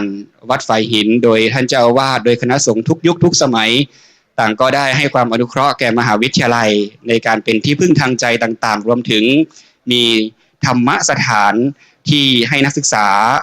รวมถึงบุคลากรได้มาประพฤติปฏิบัติธรรมตลอดมาตราบจนปัจจุบันนะครับวันนี้ท่านที่การบดีพร้อมด้วยผู้บริหารทั้ง4ท่านได้เป็นผู้แทนทุกท่านในการถวายผ้าครองผืนใหม่แด่พระพุทธปฏิมาทั้ง2องค์แล้วบัดนี้จะได้เข้าสู่ศาสนพิธีครับในโอกาสนี้ขอเรียนเชิญท่านศาสตราจารย์ดร.นายแพทย์พงษ์รักษ์ศรีบัณฑิตมงคลอธิการบดีมหาวิทยาลัยเชียงใหม่ได้ให้เกียรติเป็นประธานในการจุดธูปเทียนบูชาพระรัตนตรัยขอเรียนเชิญท่านครับ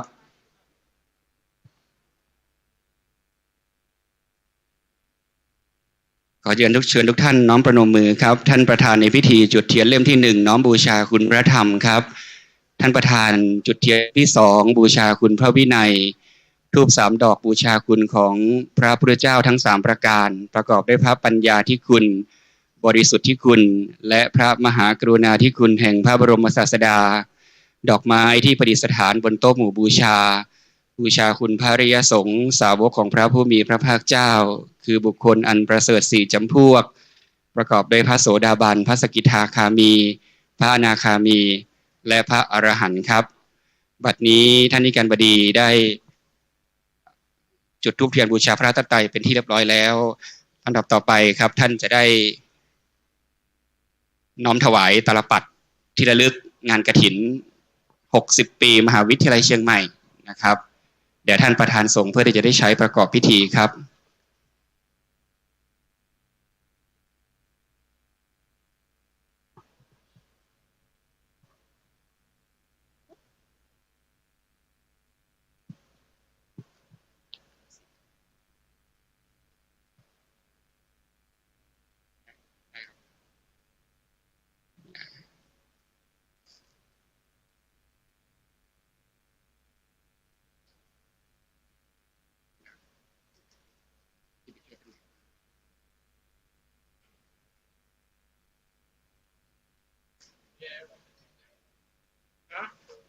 ท่านผู้มีเกียรติที่เคารพครับบัดนี้ขอเรียนเชิญทุกท่านกล่าวคำบูชาพระรัตนตรัยโดยพร้อมเพรียงกันนะครับอิมินาสการเรนะพุทธังอภิปูชยามะอิมินาสการเรนะธัมมังอภิปูชยามะอิมินาสการเรนะสังฆังอภิปูชยามะอะระหังสัมมาสัมพุทโธภควาพุทธังภควันตังอภิวาเทมิสวากขาโตภควตาธัมโมธัมมังนามัสสามิสุปฏิปันโนภควโตสาวกสังโฆสังฆังนะมามิในโอกาสนี้ขอเรียนเชิญท่านรองที่การบดีรองศาสตราจารย์ประเสริฐเลิกเกียงไก่ให้เกียรติเป็นผู้แทนถวายขันศีลขอเรียนเชิญอาจารย์ดร.ส่งเสริมแสงทองนำศาสนาพิธีต่อไปครับ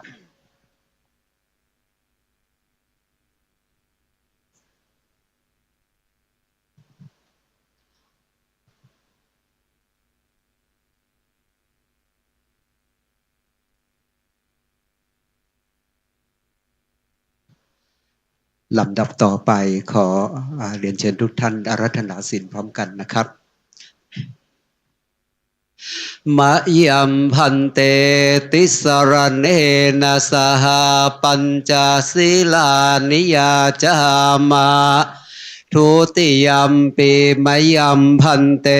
ติสรณเนนะสหปัญจศีลานิยาจามะตาติยัมปิมะยัมพันเตติสรณเนนะสหปัญจศีลานิยาจามะนะโมตัสสะภะคะวะโตอะระหะโตสัมมาสัมพุทธัสสะนะโมตัสสะภะคะวะโตอะระหะโตสัมมาสัมพุทธัสสะนะโมตัสสะภะคะวะโตอะระหะโตสัมมาสัมพุทธัสสะ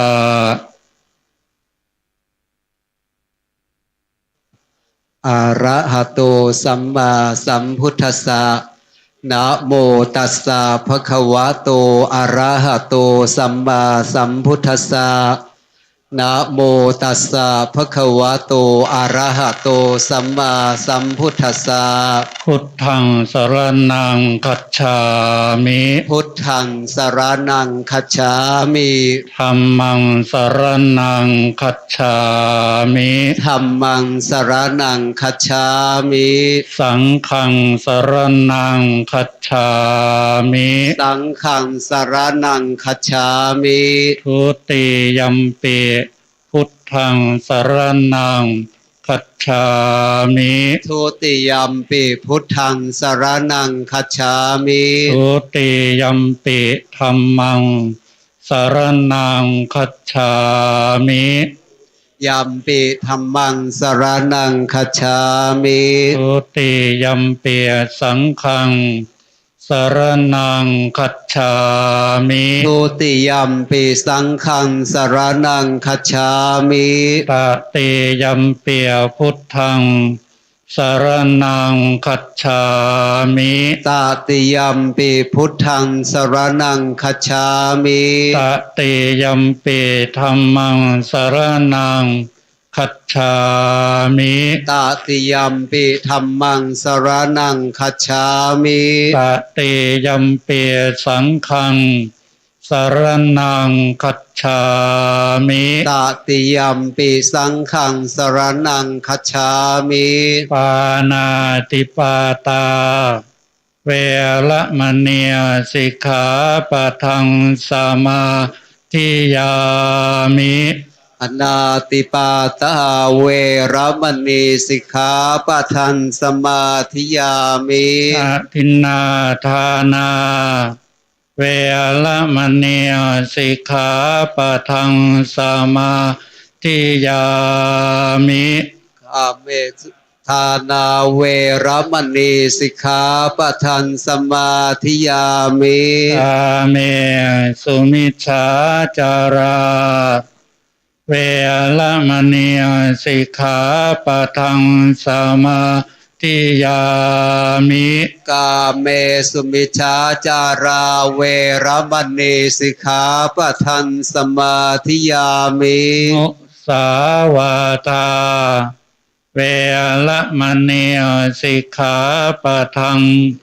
สมาธิยามิมุสาวาทาเวรมณีสิกขาปะทังสมาธิยามิสุราเมรยมัจจปมาทฐานาเวรมณีสิกขาปะทังสมาธิยามิสุราเมรยมัชฌปมาทฐานาเวรมณีสิกขาปะทังสมาธิยามิอิมานิปัญจสิกขาปะทานิสีเลนะสุขติงยันติสีเลนะโภคสัมปทาสีเลนะนิพพุติงยันติตัสมา สีลังวิโสทะเยครับในโอกาสนี้เจ้าหน้าที่ศาสนพิธีจะได้น้อมนำขันสุงมาควตารมอบให้แก่ท่านที่การบดีท่านที่การบดีจะได้เป็นผู้แทนทุกท่านในการยอขันสุงมาควตารท่านอาจารย์มานะกินราตรีจะได้กล่าวคำสุงมาควตารครับอะหังวันตามิสะภวตุตานังสัพพังโตสังขมาธาเมพันเตสาตุโอกาสกาเดสัพเยืองเครื่องครัวตาลสหบริวารหลายหลากพร้อมทุกปางนานาอันจะทายผู้ข้าทั้งหลายมีท่านศาสตราจารย์ด็อกเตอร์นายแพทย์พงษ์รักศรีบัณฑิตมงคลอธิการบดีมหาวิทยาลัยเชียงใหม่พร้อมด้วยคณะผู้บริหารคณะบดีทุกคณะสำนักสถาบันพร้อมด้วยบรรดาข้าราชการพนักงานของรัฐเจ้าหน้าที่และนักศึกษาและศรัทธาสาธุชนจูผู้จูคนกฤษณงคงควายตกแต่งแปลงพร้อมน้อมนำมายังถูปะผูพามาราดวงดอกเข้าตอกดอกไม้พร้อมองค์กฐินสามัคคีเพื่อที่จะน้อมนำถวายแด่พระติทไลผ่านแผ่วพระแก้วเจ้าสามพระการผู้อยู่จำพัฒการตุนไตรมานณอาวาสวัดฝายหินอำเภอเมืองจังหวัดเชียงใหม่ในที่คารวันดีหากเป็นวายศรัทธาผู้กาตั้งหลายได้มีประมาทะอัคารวะประการใดต่อพระติทไลผ่านแผ่วพระแก้วเจ้าสามประการด้วยกายกรรมวจีกรรมมโนกรรมทั้งต่อหน้าและรับหลังนะด้วยสันติจะด้วยการตั้งใจกระทำก็ดีด้วยสันติจะไม่ได้ตั้งใจกระทำก็ดีเดี๋ยวรู้แจ้งที่ได้กระทำความผิดก็ดีบ่ได้รู้แจ้งที่ได้กระทำความผิดก็ดีเป็นต้นว่าได้ขึ้นที่ต่ำได้ย่ำที่สูงได้ปาโรออกปากด้วยคำหยาบอันไม่บังควรประการใดก็ดีได้ก้มหน้าเรียวพอทั้งต่อหน้าระลับรังนะอันนับได้ว่าเป็นประมาทะอาคารวะประการใดก็ดีก็ขอให้ปฏิทาไรผ่านแผ่วพระแก้วเจ้าสามพระการจะมีธรรมเมตตาอ่อยนานปฏิกลับเอาแรซึ่งองค์กฐินสามัคคีเหล่านี้จงมารารถโปรดเสียถึงโทษนะโทษให้โปรดหายคือกลายเป็นอโหสิกรรมจะได้เป็นนิวรณธรรมนะอันจะเป็นการสกัดกันซึ่งสกะโมฆะคุณงามความดีอันจะทำให้ถึงความสุขและความจำเริญในเมืองคนและเมืองฟ้านั้นจงจักมีเตียงตะเดียเรียนกายกรรมมังวจีกรรมมังมโนกรรมมังสันติจะโตจังนะอสันติจะโตจังอตีตะโตจังอนาคตะโตจังปัจจุบันนะโตจังนะอัครวะโตจังนะปมาตโตจังสัพปังโตจังนะขมันโตโอโนขณะนี้เจ้าหน้าที่ได้นำพานสุงมาควตารจากท่านที่การบดีน้อมประเคนเบื้องหน้าพระโต๊ะหมู่บูชาแล้วก็จะได้ประพรมผ้ากฐินผ้าบริวารกฐินและของบริวารทั้งปวงเมื่อสักครู่นี้ท่านอาจารย์มานะกินราตรีข้าราชการบำนาญคณะวิจิตรศิลป์ได้เป็นผู้แทนฝ่ายศาสนพิธีกล่าวสุงมาควตารนะครับซึ่งบริวารกฐินนอกจากปัจจัยที่จะได้ถวายพระอารามแล้วในปีนี้นะครับเรามหาวิทยาลัยเชียงใหม่ได้ถวายเสื่อนะครับจำนวน50ผืนน้อมถวายแด่วัดฝ่ายหินและเสื่อนี้ไม่ได้ใช้ในศาสนกิจเท่านั้นนะครับยังใช้สำหรับเพื่อให้นักศึกษาแล้วก็หน่วยงานต่างๆของมหาวิทยาลัยเชียงใหม่ได้ยืมไปใช้ในการทำกิจกรรมที่จะเป็นประโยชน์ต่อไปครับครับในโอกาสนี้เจ้าหน้าที่ได้ประพรมน้ำเรียบร้อยแล้วนะครับจะได้เข้าสู่พิธีทอดกฐินครับ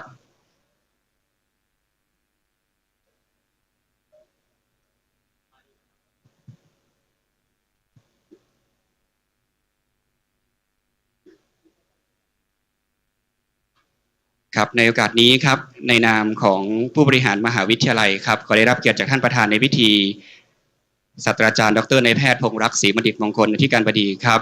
ท่านที่2ครับขอเรียนเชิญท่านอุปนายกสมาคมนักศึกษาเก่ามหาวิทยาลัยเชียงใหม่ท่านสุมารีกัญจินะผู้แทนนักศึกษาเก่ามหาวิทยาลัยเชียงใหม่ครับและนักศึกษาปัจจุบันนะครับ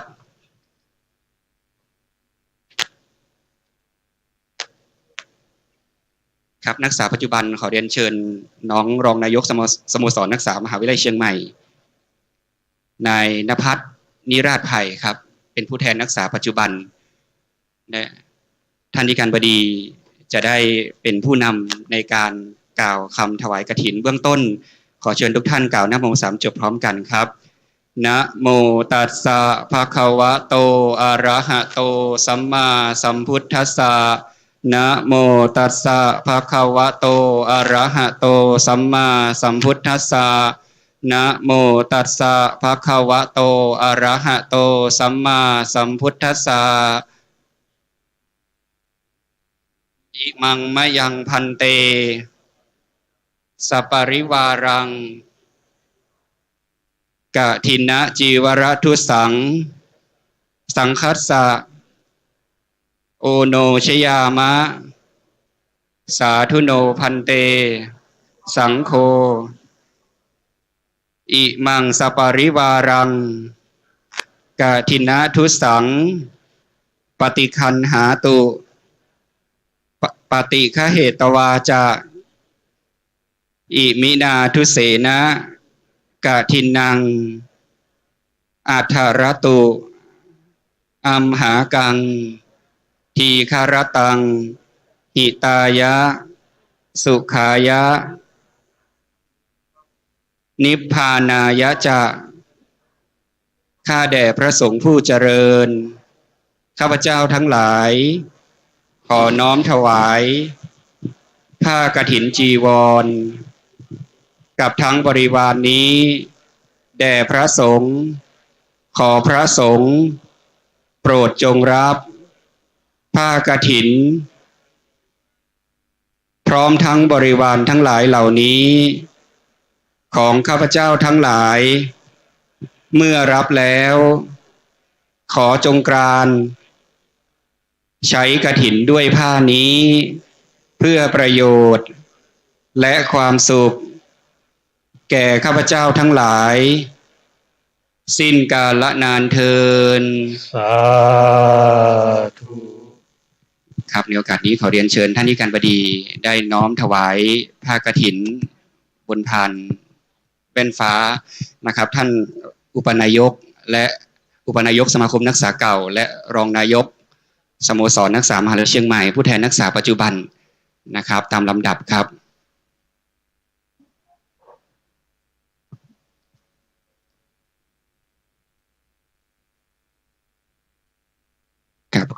ขอบพระคุณท่านอธิการบดีและทั้งสองท่านด้วยความเคารพครับต่อไปคณะสงฆ์จะได้ทำพิธีอปโรกนกรรมกรานกฐินครับขอกราบราธนาครับ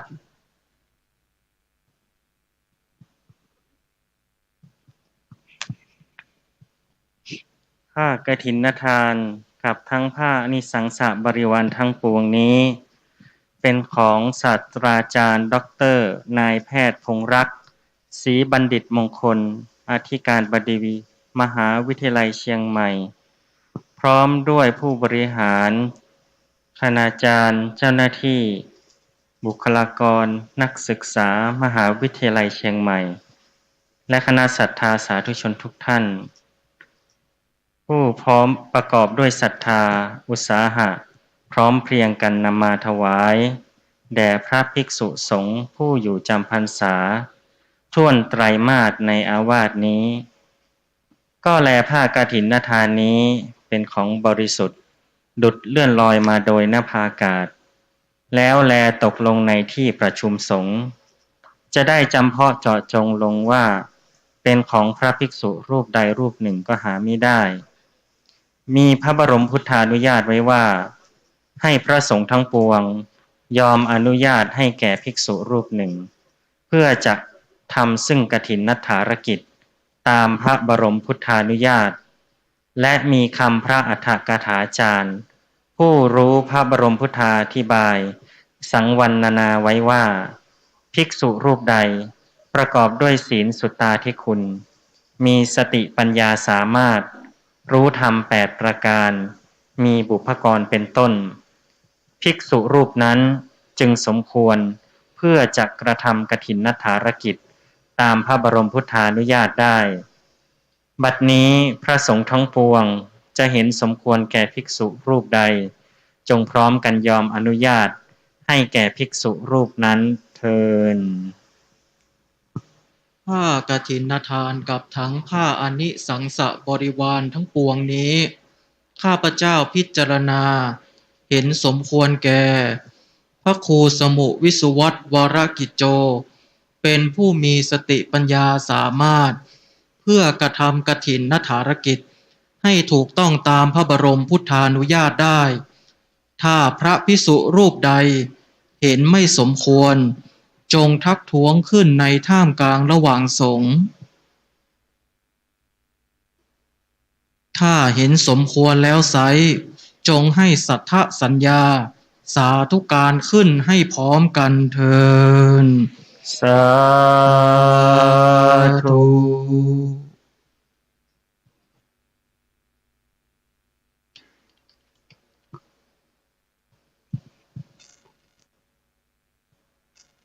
ครับบัดนี้คณะสงฆ์ทั้งปวง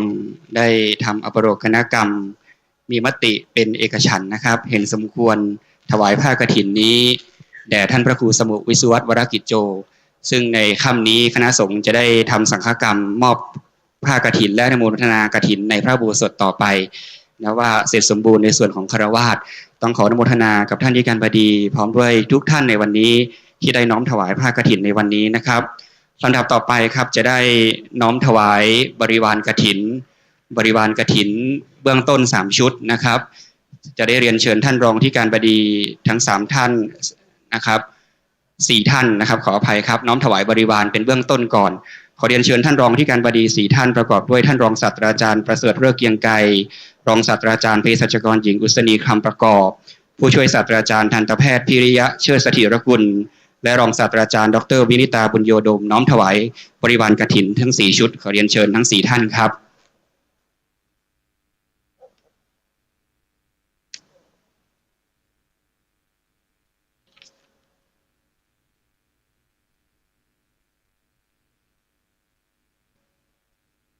ประกอบด้วยพานดอกไม้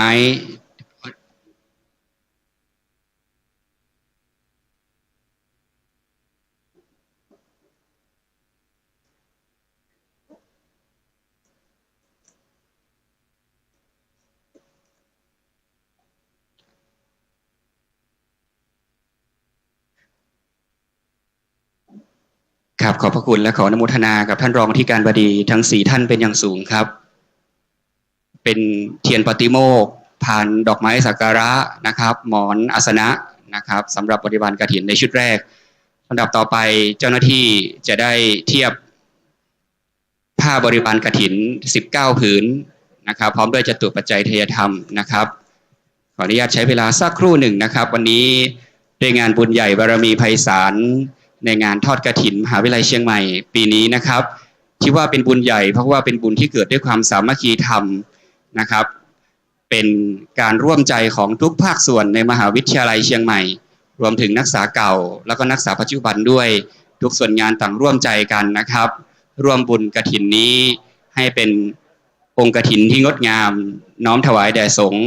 ซึ่งต่อไปก็จะได้ถวายบริวารต่อไปเมื่อถวายบริวารเสร็จแล้วก็จะถวายภัตตาหารนะครับซึ่งปกติเราจะทอดช่วงบ่ายแล้วก็จะไม่ได้ถวายภัตตาหารแต่ปีนี้เป็นปีพิเศษซึ่งได้จัดพิธีในช่วงเช้านะครับเทพพรหมเทวดาก็ต่างอนุโมทนาประพรมน้ำพุทธมนต์เบื้องต้นก่อนเริ่มพิธีนะครับก็จะได้มีการถวายภัตตาหารในวันนี้ด้วยครับ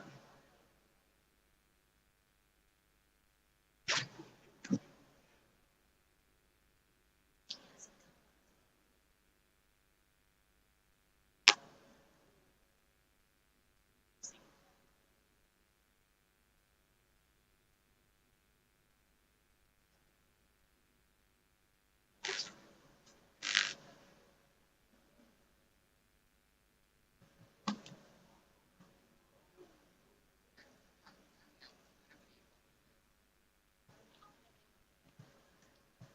ครับลำดับต่อไปขอเรียนเชิญท่านหัวหน้าส่วนงานและผู้ช่วยที่การบดี19ท่านดังรายนามต่อไปนี้นะครับผมขออนุญาตเรียนเชิญท่านทีเดียวแล้วขอเรียนเชิญท่านน้อมถวายพร้อมกันนะครับขอเรียนเชิญท่านศาสตราจารย์ดร.สาครพรประเสริฐคณบดีคณะเทคนิคการแพทย์เรียนเชิญผู้ช่วยศาสตราจารย์ทันตแพทย์ดร.นฤมนัส คอวนิชคณบดีคณะทันตแพทยศาสตร์เรียนเชิญศาสตราจารย์เชี่ยวชาญพิเศษนายแพทย์บรรณกิจโลจนาภิวัตรคณบดีคณะแพทยศาสตร์เรียนเชิญรองศาสตราจารย์ดร.สุกีเกษรเกษราคณบดีคณะวิจิตรศิลป์เรียนเชิญศาสตราจารย์ปฏิบัติดร.เภสัชกรสุพัฒน์จิรานุสรณ์กุลคณบดีคณะเภสัชศาสตร์เรียนเชิญผู้ช่วยศาสตราจารย์ดร.สุภรัตน์วังศรีคูลคณบดีคณะพยาบาลศาสตร์เรียนเชิญผู้ช่วยศาสตราจารย์ดร.ดรุณีนาพรมคณบดีคณะเกษตรศาสตร์เรียนเชิญผู้ช่วยศาสตราจารย์ดร.ทิพรัตน์นพฤทธิ์คณบดีคณะศึกษาศาสตร์เรียนเชิญผู้ช่วยที่การบดีรองศาสตราจารย์ดร.ปิยพงษ์เนียมทรัพย์ผู้ช่วยศาสตราจารย์ดร.วรพจน์เสรีรัตน์ผู้ช่วยศาสตราจารย์ดร.จิรวัตรภัสระเรียนเชิญรองศาสตราจารย์ดร.พรชัยวิสุทธิศักดิ์เรียนเชิญผู้ช่วยศาสตราจารย์ดร.ชมเจริญแสวงรัตน์เรียนเชิญผู้ช่วยศาสตราจารย์ดร.วีนันท์บัณฑิตครับเรียนเชิญท่านผู้ช่วยทั้ง8ท่านครับแล้วก็ขอเรียนเชิญท่านรองคณบดีรองหัวหน้าส่วนงานดังรายนามต่อไปนี้ครับรองศาสตราจารย์ดร.หทัยชนกเนียมทรัพย์รองคณบดีคณะวิทยาศาสตร์รองศาสตราจารย์ดร.พิสิทธิ์ศรีสุริยจันทร์รองคณบดีคณะอุตสาหกรรมเกษตรผู้ช่วยศาสตราจารย์ดร.ชัยวุฒิตั้งสมชัยรองคณบดีวิทยาลัยนานาชาตินวัตกรรมครับเรียนเชิญทุกท่านครับเรียนเชิญท่านน้อมถวายครับผม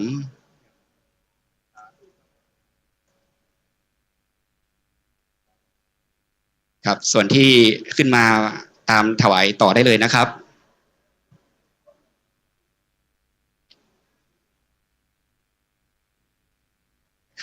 ครับเป็นสามเณรนะครับ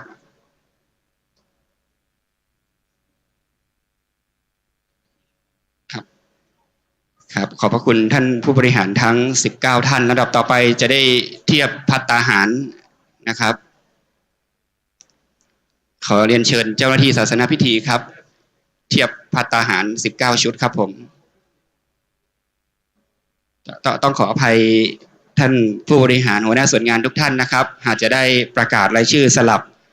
หรือยังไงต้องขอประทานอภัยเนื่องจากว่าได้มีการเตรียมตัว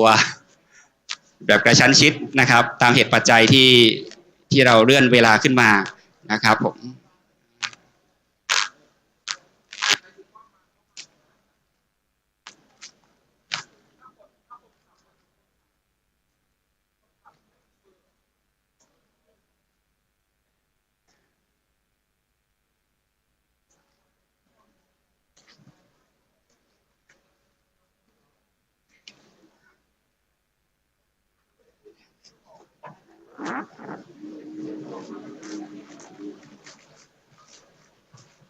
ครับปัจจุบันนี้เจ้าหน้าที่ศาสนพิธี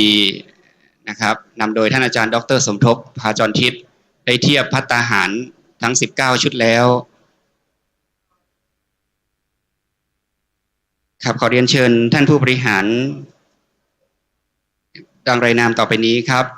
รองศาสตราจารย์แพทย์หญิงยุพาสุมิสวรรค์ที่ปรึกษาคณะแพทยศาสตร์ผู้ช่วยศาสตราจารย์ดร.ก้องภูนิมานันท์คณบดีคณะบริหารธุรกิจผู้ช่วยศาสตราจารย์ดร.นเรนทร์โชติรสนิรมิตรผู้อำนวยการโรงพยาบาลมหาราชนครเชียงใหม่ผู้ช่วยศาสตราจารย์การคำแก้วหัวหน้าส่วนวิจัยและบริหารวิชาการคณะสถาปัตยกรรมศาสตร์ผู้ช่วยศาสตราจารย์ทรงพันธ์ตันตระกูลรองคณบดีคณะมนุษยศาสตร์ผู้ช่วยศาสตราจารย์นายสัตวแพทย์ดร.สหัสชัยตั้งทรงทรัพย์ผู้ช่วยคณบดีคณะสัตวแพทยศาสตร์ท่านผู้อำนวยการชัดพลกุลภูธิสุวรรณผู้อำนวยการสำนักงานมหาวิทยาลัยผู้ช่วยศาสตราจารย์ดร.อลงกรณ์คูตระกูลรองคณบดีคณะรัฐศาสตร์ท่านรองผู้อำนวยการธรรมนูญน่วมอนงรองผู้อำนวยการสำนักงานมหาวิทยาลัยรองผู้อำนวยการวรลักษณ์สุธีวันธนารองผู้อำนวยการสำนักงานมหาวิทยาลัยท่านผู้อำนวยการปราดสงวนศักดิ์ผู้อำนวยการสำนักหอสมุดและท่านรองศาสตราจารย์ดร.ธนารักษ์สุวรรณประพิตรรองผู้อำนวยการสำนักงานหอพักนักศึกษาขอเรียนเชิญครับ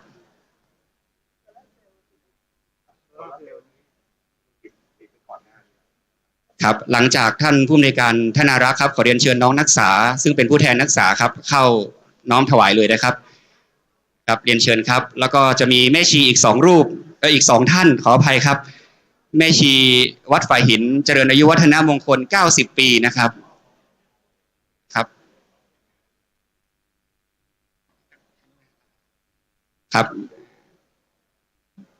ับบัดนี้ทุกท่านพร้อมแล้วครับเชิญทุกท่านน้อมถวายพร้อมกันได้เลยครับ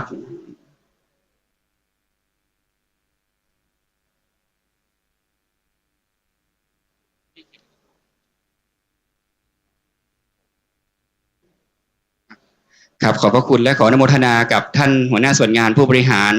ผู้แทนนักศึกษาทุกท่านนะครับถ้าตกหล่นหรือว่าสลับยังไงต้องขอขมาในโอกาสนี้ด้วยนะครับ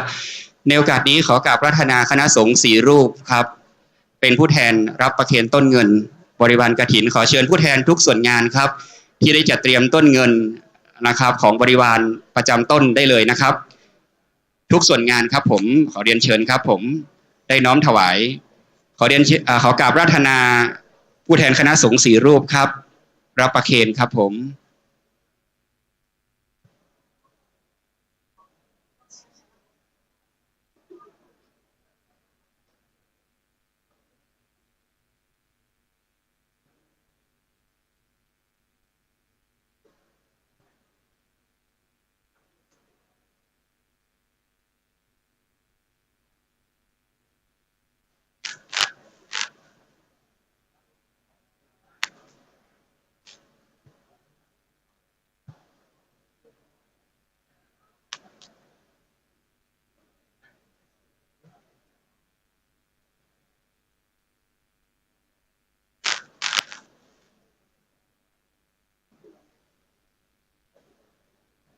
ขออนุโมทนาทุกท่านอย่างยิ่งเลยนะครับผมขออนุญาตใช้เวลานิดหนึ่งนะครับวันนี้เราบรรยากาศร่มรื่นรมไม่รีบนะครับให้ทุกท่านได้อนุโมทนาร่วมกันไม่รีบแต่ว่าทีมศาสนพิธีเหงื่อแตกทุกท่านเลยนะครับหรือว่าบุญจัดสรรนะครับเปลี่ยนแปลงไปตามเหตุปัจจัยแต่อย่างไรก็ตามก็ถือว่าบุญที่ได้ร่วมกันตั้งใจกระทำได้สำเร็จลุล่วงด้วยความงดงามอย่างยิ่งนะครับ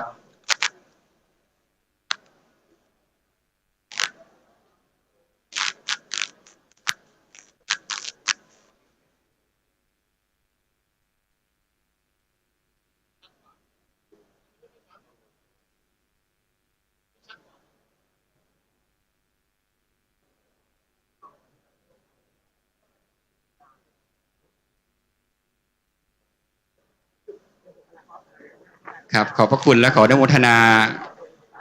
ท่านหัวหน้าส่วนงานคณะผู้บริหารเจ้าหน้าที่น้องนักศึกษาทุกท่านเลยนะครับตอนนี้ผู้แทนของเรากำลังน้อมถวายบริวารครับ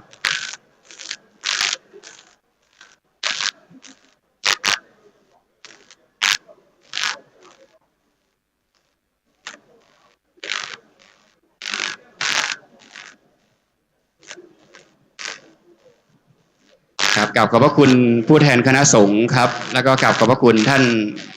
ผู้แทนทุกส่วนงานที่เอากฐินมาร่วมในปีนี้นะครับ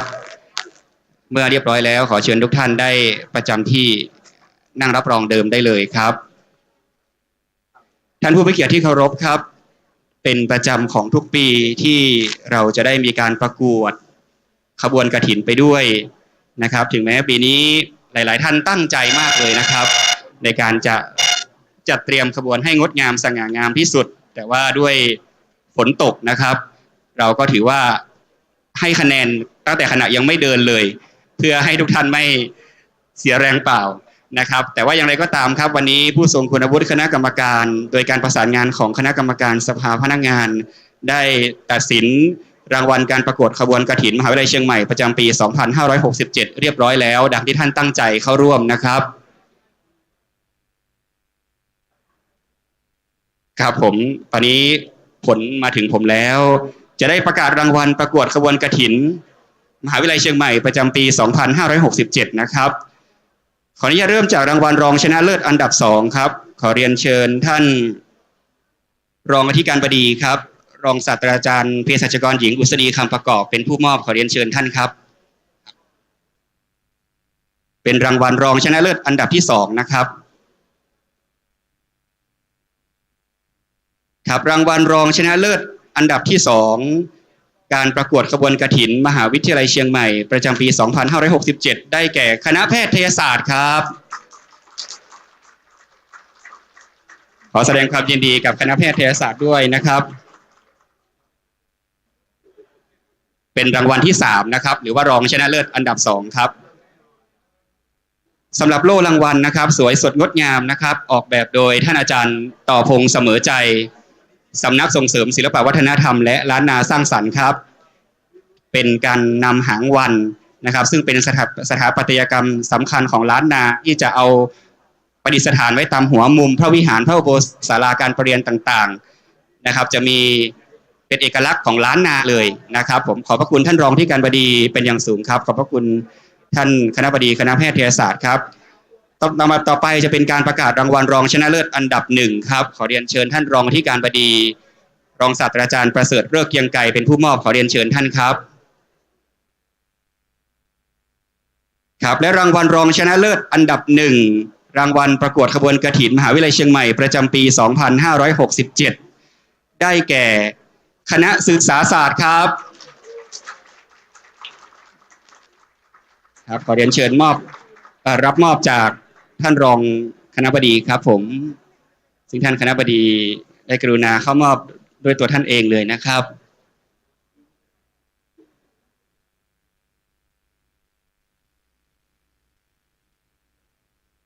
ครับขอบพระคุณท่านรองที่การบดีและท่านคณบดีเป็นอย่างสูงครับขอแสดงความยินดีด้วยนะครับลำดับต่อไปจะเป็นการประกาศรางวัลชนะเลิศการประกวดขบวนกฐินครับขอได้รับเกียรติจากท่านอธิการบดีมหาวิทยาลัยเชียงใหม่ศาสตราจารย์ดร.นายแพทย์พงษ์รักศรีมดิษฐ์มงคลเป็นผู้มอบขอเรียนเชิญท่านที่การครับและรางวัลชนะเลิศอันดับ1การประกวดขบวนกฐินมหาวิทยาลัยเชียงใหม่ประจำปี 2567 ได้แก่สำนักงานหอพักนักศึกษาครับครับขอเรียนเชิญท่านผู้อำนวยการธนารักษ์และก็น้องๆคณะกรรมการหอพักนักศึกษาครับร่วมรับมอบพร้อมท่านผอ.ด้วยนะครับ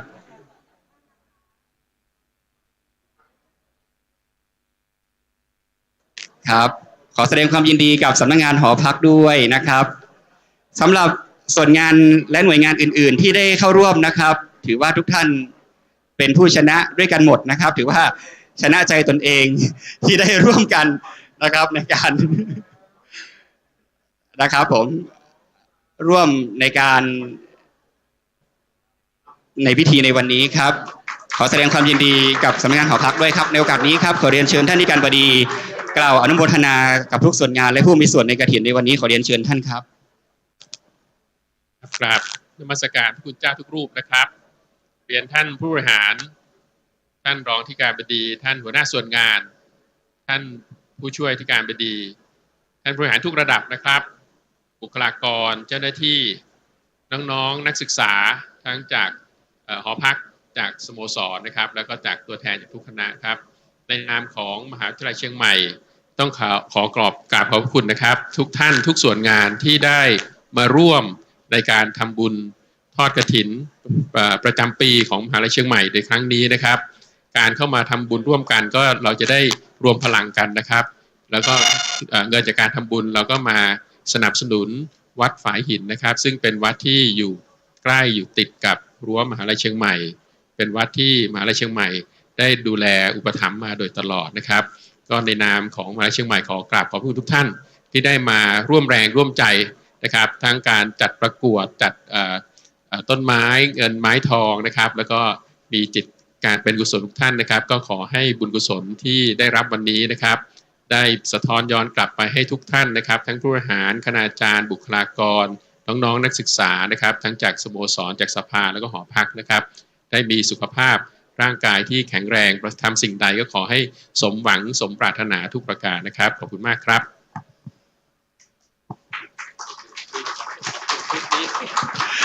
ครับกล่าวขอบพระคุณท่านที่การบดีเป็นอย่างสูงครับในโอกาสนี้พระสงฆ์จะได้อนุโมทนาในเบื้องต้นขอกราบรัตนาท่านพระครูสมุวิสุวัฒน์วรกิจโจประธานสงฆ์ได้เมตตากล่าวสัมโมทนียคถาและนำคณะสงฆ์อนุโมทนาต่อไปขอกราบรัตนาครับขอเจริญพรท่าน อธิการบดีมหาวิทยาลัยเชียงใหม่ศาสตราจารย์ในายแพทย์พงษ์รัตน์ศรีบัณฑิตมงคลพร้อมกับคณะผู้บริหารหัวหน้าส่วนงานต่างๆที่กำกับมหาวิทยาลัยเชียงใหม่พร้อมกับเจ้าหน้าที่นักศึกษาสาธุชนทั่วไปที่มาร่วมกฐินสามัคคีของมหาวิทยาลัยเชียงใหม่ซึ่งทอดเป็นประจำทุกปีไม่มีที่อื่นมาแย่งเพราะว่ามหาวิทยาลัยจองไว้ไม่ได้ขอก็ต้องจองไว้นะหรือว่าจะมีที่ไหนที่อื่นมาขอก็ไม่ได้เพราะเป็นสงวนเป็นของมหาวิทยาลัยเชียงใหม่นะเพราะฉะนั้นในวันนี้เราจะเห็นว่าการทำบุญนี่บางคนนะบุญมันเป็นตัวยังไงนี่ผมโตมาค่อนข้างชีวิตแล้วยังไม่เห็นเลยบุญเป็นนามธรรมถ้าเราทำแล้วดูสีหน้าของเรานี่จะอิ่มยิ้มแย้มแจ่มใสนั่นแหละคือตัวบุญตรงข้ามกับตัวที่ไม่ใช่บุญน่าจะไม่ค่อยรับแขกเท่าไหร่เราจะเห็นต่างๆกว่าหน้าไม่รับบุญฉะนั้นบุญเนี่ยเราทำยิ่งสบายใจมีน้อยทำน้อยมีมากทำมากไม่มีเราก็ยกมืออนุโมทนาอย่างมหาวิทยาลัยเชียงใหม่มาทำบุญวัดฝ่ายหินเนี่ยศรัทธาสาธุชนที่ทั่วไปหรือว่าศรัทธาวัดฝ่ายหินเห็นมหาวิทยาลัยเดินขบวนขึ้นมาเขายกมือไหว้เขาก็ได้บุญแล้วนี่โดยที่ไม่ต้องทำอะไรเลยนะดังนั้นบุญนี่เป็นสิ่งที่ติดตัวเราไปจนกว่าชีวิตเราจะหาไม่บุญอย่างเดียวนะที่ติดตัวเราไปพร้อมกับสิ่งที่ไม่ดีถ้าเราทำไม่ดีมันก็ติดตัวเราไปหรือว่าท่านอธิการมีเงินไม่รู้กี่ร้อยล้านเนี่ยตายไปเอาไปได้ไหมไม่ได้นะเอาไปไม่ได้บุญเท่านั้นแหละที่จะตามเราไปนะเพราะฉะนั้นในวันนี้ก็ขออนุโมทนากับท่านอธิการบดีพร้อมกับคณะบริหารทุกคนที่ได้ร่วมจิตร่วมใจนำกฐินมาทอดถวายวัดฝายหินเป็นบุญกาลทานอีกไม่กี่วันก็จะไม่มีแล้วเพราะว่าเป็นเฉพาะการนะเราจะทำอีกก็ไม่ได้ใช้เวลา1 เดือนทำบุญแต่วัดที่รับกฐินคือวัดฝายหินจะรับที่อื่นก็ไม่ได้พอรับแล้วแต่โยมนี่จะไปทอดที่ไหนก็ได้เลยกี่วัดกี่อะไรได้หมดเลยเพราะฉะนั้นก็ขออนุโมทนาบุญกุศลที่พวกเราทั้งหลายได้ทำในวันนี้จงเป็นดาบะเป็นเดชะเป็นปรวปัจจัยอุดหนุนนำส่งให้กับพวกเราทั้งหลายให้มีความสุขความเจริญคิดสิ่งใดประสงค์สิ่งใดประกอบด้วยคุณงามความดีก็ขอให้สิ่งนั้นจงพลันสำเร็จจงพลันสำเร็จทุกท่านเถิดต่อไปรับพรเป็นภาษาบาลีเนาะ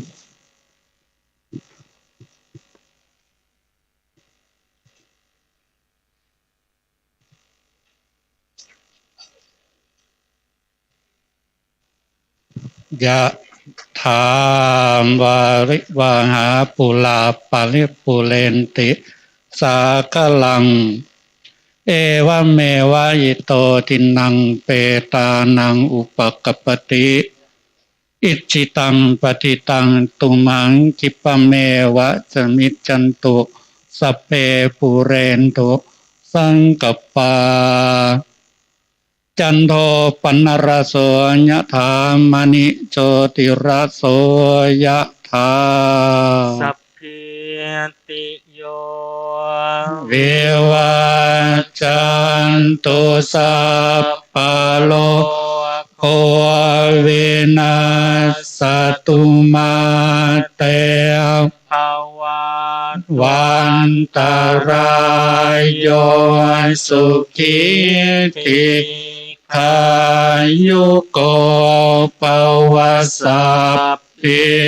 ติโยวิวัชจันตุสัพพะโลกโควินาสตุมาเตปวัตวันตรายโยสุขิขายุโกป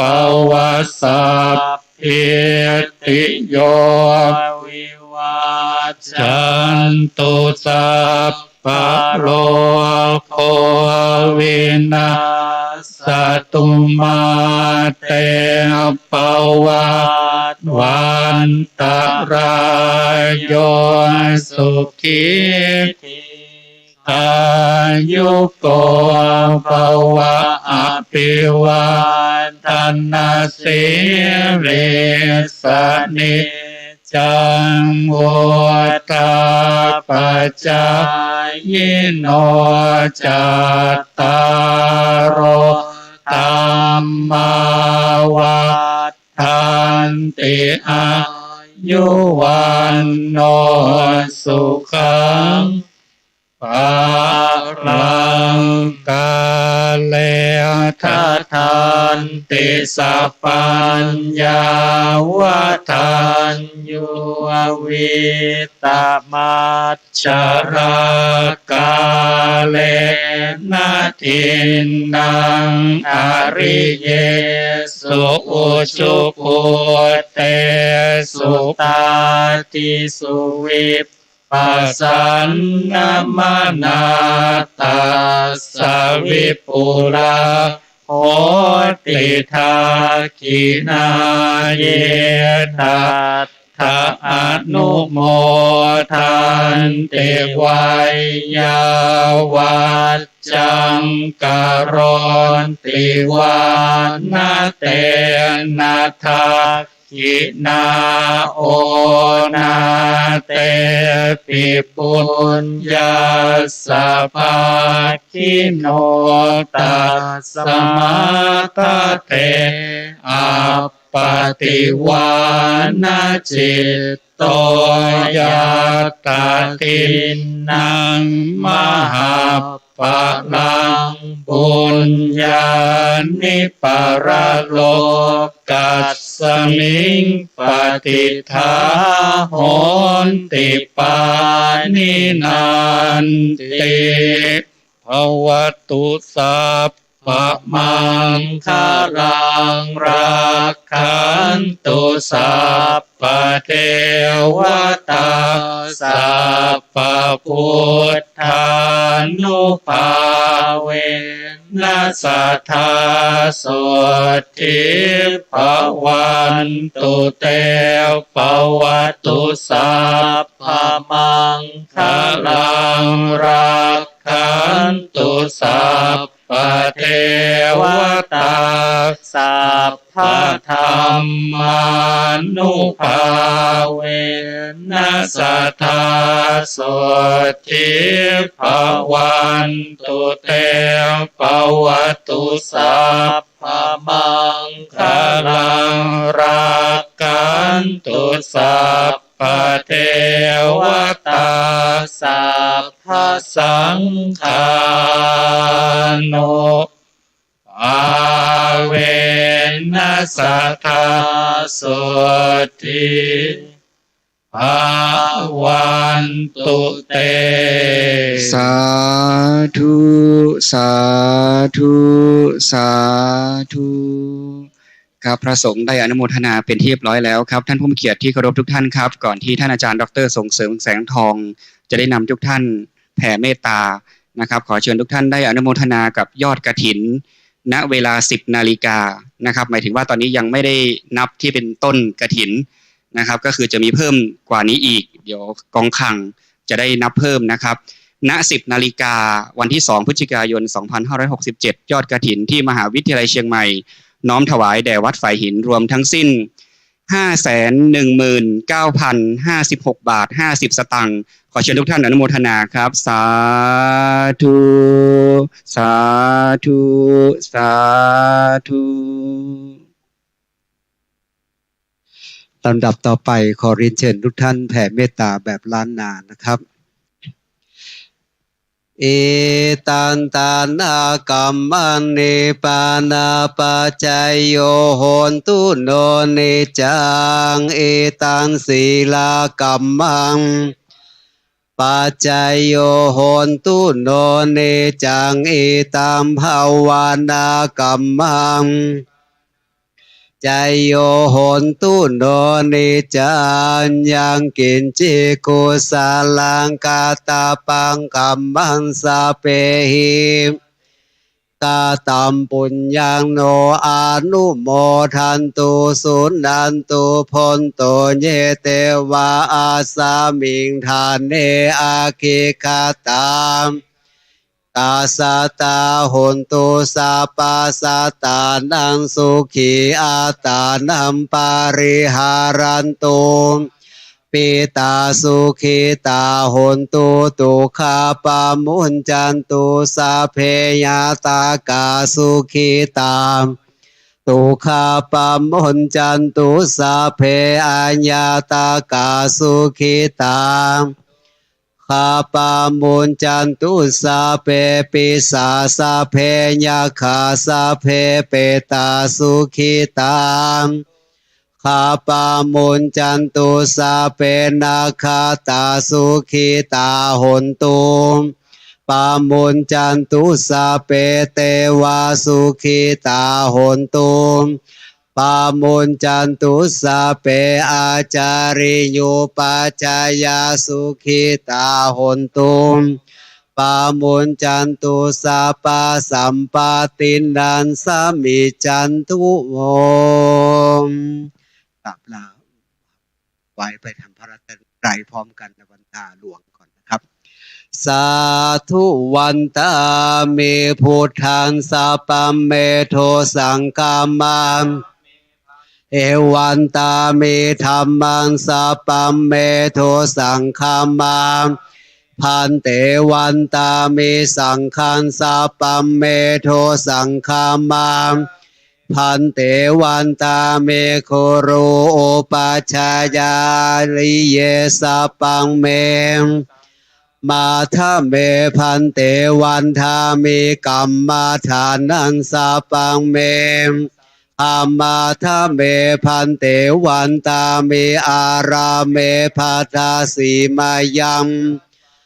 โทสังฆามาทะเมพันเตวันทามิเจติยังสาปังสาปาทาเนสุ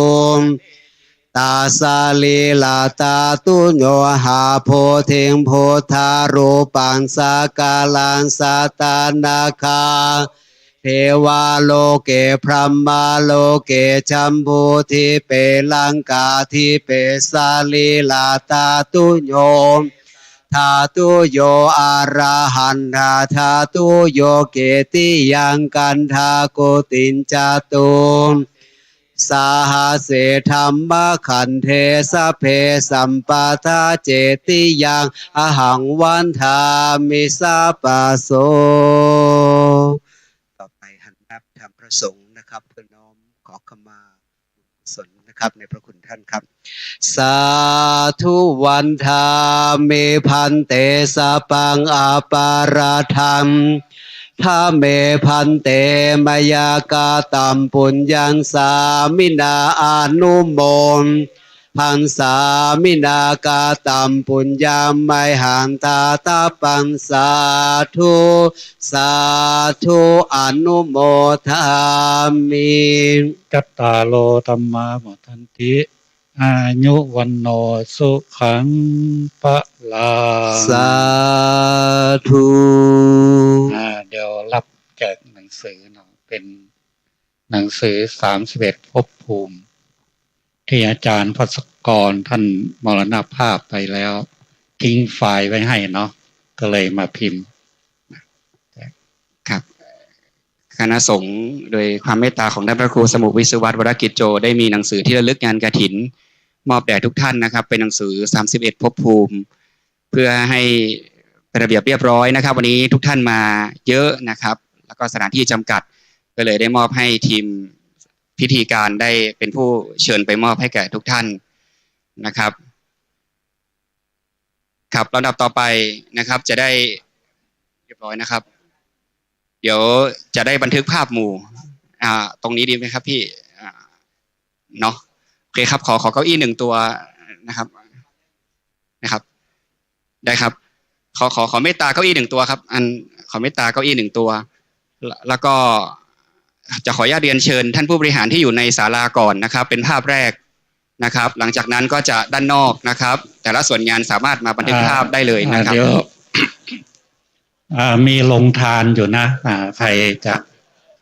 รับประทานอาหารก็ได้เนาะครับถ้าใครที่ว่างมารับวัตถุมงคลที่นี่ได้เลยนะท่านที่การอ๋อท่านที่การครับเป็นรุ่นแรกและรุ่นสุดท้ายของครูบาเนาะครับเดี๋ยวมีโรงทานนะครับของวัดนะครับ200หัวแล้วก็ของส่วนงานต่างๆเอามาร่วมอีกมากมายน่าจะพอสำหรับทุกท่านแน่นอนนะครับเท่าที่ดูจากสายตาแล้วพอแน่นอนนะครับยังไงอย่าลืมรับประทานอาหารโรงทานด้วยครับครับขอเรียนเชิญท่านผู้บริหารในศาลาธรรมแห่งนี้เป็นภาพแรกนะครับหลังจากนั้นก็ขอเชิญท่านผู้บริหารคณาจารย์เจ้าหน้าที่ด้านนอกนะครับทยอยเข้ามาพร้อมด้วยนักศึกษาด้วยนะครับต้องขออภัยด้วยนะครับเนื่องจากว่าสถานที่จำกัดครับเดี๋ยวจะแยกเป็นชุดๆนะครับครับขอเรียนเชิญได้เลยนะครับตรงกลางจะเป็นหลวงพ่อเจ้าวาดนะครับจะนั่งกับทุกภาพเลยนะครับแต่ภาพแรกก็จะมีท่านผู้บริหารในศาลานี้เป็นภาพแรกนะครับก็ต้องขออภัยในความไม่สะดวกต่างๆด้วยนะครับครับขอกราบราธนาท่านพระครูสมุวิศวัตรวรกิจโจครับได้ร่วมบันทึกภาพกับคณะผู้บริหารคณาจารย์ในภาพแรกครับขอเรียนเชิญครับผม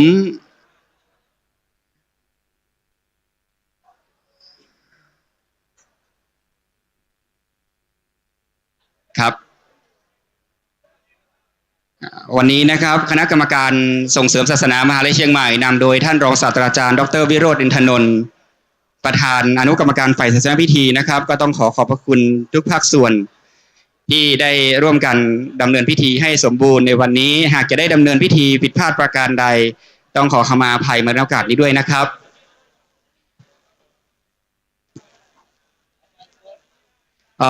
ขออนุญาตครับด้านนอกเดี๋ยวรอสักครู่นะครับเดี๋ยวเราจะทยอยทีละ1ภาพครับผมแล้วก็เดี๋ยวให้ช่างภาพของมหาวิทยาลัยกำกับได้เลยนะครับ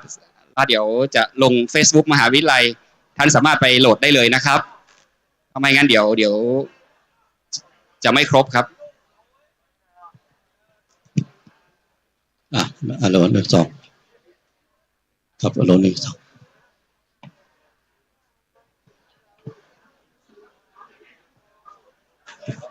ครับอโลครับ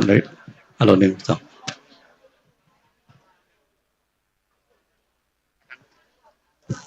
ได้ก็บ่ใจว่าคนทั้งนี้ก็ติดตัวนะบิดมาเพชรแล้วเนอะได้นะครับถ่ายรูปกันก่อนนะครับครับแต่ว่าที่ปิ๊กยังมาได้ก็คือกองคลังนะครับกองคลังไปซอกของกินเดี๋ยวก่อนเนอะนะครับแล้วก็กระเดียวมานับสตางค์ต่อขอบคุณท่านผู้บริหารทุกท่านครับภาพที่2ขออนุญาตแทรกด้วยน้องนักศึกษาทั้งหมดที่อยู่ในศาลาครับผมเดี๋ยวจะได้เคลียร์สถานที่เลยน้องนักศึกษาหอพักนักศึกษาลูกๆนักศึกษาเฮาเชิญเลยครับขอเรียนเชิญท่านที่การบดีอีกร่วมกับนักศึกษาอีกภาพหนึ่งนะครับมาลูกๆน้องนักศึกษาเลยครับเป็นภาพที่2นะครับมาลูกๆนักศึกษามาเพชรเพราะว่าเดี๋ยวอาจารย์เฟิร์นโนปานักศึกษามาลูกครับเพราะเดี๋ยวน้องๆจะได้ออกไปกินข้าวแล้วก็ด้านนอกจะได้เข้ามาถ่ายได้เลยนะครับครับเอามานะครับเนอะลูกๆนักศึกษานะครับมาครับ เขาจะนั่งคุกเข่าตัวนั่งพับเพียบตัวนะลูกนะแถวหน้าสุดนั่งพับเพียบลูกแถวด้านหน้าสุดนั่งพับเพียบแถวถัดไปนั่งชันเข่าด้านหลังต่อไปยืนแถวยืนด้านหลังขอเป็นผู้ชายนะครับลูกผู้ชายไปด้านหลังลูกผู้หญิงมาขยับมาด้านหน้านั่งพ่อละแม่ทางหน้าเลยลูกนั่งพับเพียบอยู่ข้างหน้าลูกแถวด้านหน้าเป็นพับเพียบนะครับแถวด้านหน้าเป็นพับเพียบนะพ่อละแม่เลยกะพับเพียบเลยกะพับเพียบเลยทางนั้นจะนั่งชันเข่านะครับลูกผู้ชายนั่งข้างหน้าพับเพียบลูกเอ๋ยไปพุทธไปนั่งพับเพียบลูกนั่งพับเพียบไอ้นั่งพับเพียบกะพ่อละแม่เนี่ยหรืออะไรอันใดก็ได้ต่างครับอย่างนั้นนะลูกนั่งพับเพียบนะนั่งพับเพียบนะนายนั่งพับเพียบลูกเอาละครับทีนี้อยู่ข้างๆเลยครับลูกอยู่ข้างๆเลยครับมานี่ลูกโอ้นี่ได้แล้วครับต้องนั่งพับเพียบลงไปแล้วลูกอันนี้ยืนยืนเนี่ยยืนนี่เลยนะครับเดี๋ยวในส่วนทั้งหมดนะครับในงานของเราในครั้งนี้นะครับฝ่ายศาสนพิธีนะครับฝ่ายพิธีสงฆ์ซึ่งเราก็ได้รับความร่วมมือจากคณะกรรมการศาสนาคณะกรรมการส่งเสริมกิจกรรมทางศาสนาของมหาวิทยาลัยเชียงใหม่นะครับซึ่งทางอาจารย์ของภาควิชาปรัชญาและศาสนานะครับอาจารย์จากคณะมนุษยศาสตร์นะครับอาจารย์จากทางสำนักส่งเสริมนะครับเอาละนะครับมายืนตรงนี้กันอย่างน้อยเขาก็ได้กำไม้เข้าตัวอยู่เขาละได้แล้วครับถ่ายรูปเด้อเอาละครับเรียบร้อยกันได้ดีครับอันต่างหลังสูตรนั้นยืนเข่าลูกยืนเข่าขึ้นไปนะลูกยืนเข่าขึ้นไปยืนเข่าขึ้นไปนะยืนเข่าขึ้นสูงหน่อยนะครับครับพอกองเนอแถวตั้งหน้านี่ยิ้มนักเลยเปิ้ลน้อยกะอยู่กล้องข้างหน้าลูกครับขอบคุณครับขอบคุณครับคณะกิจกรรมในส่วนงานถึงโมดนะครับที่ได้ทำกันไปนะครับเนาะวันนี้กฐินของเรานะครับได้สำเร็จเสร็จสิ้นลงไปครับในส่วนของอาคารสถานที่นะครับที่ได้ร่วมด้วยกันในการจัดตั้งด้วยกันตึงโมดเนี่ยนะครับเนี่ยงานของเราก็จะได้ขึ้นมาถึงวันนี้นะครับเอาได้รับความร่วมไม้ร่วมมือนะครับจากหลายๆฝ่ายหลายๆท่านด้วยกันนะครับเนาะมีถึงหมดนะครับนั่นน้องโนนั้นบุญมันได้นักเหลือเพื่อนมันเลยบอกใครลุกกรรมการศาสนาครับเชิญกรรมการศาสนานะครับเชิญครับกรรมการศาสนามาก่อนท่านอาจารย์แสวงอาจารย์ประรุษเชิญครับนะครับ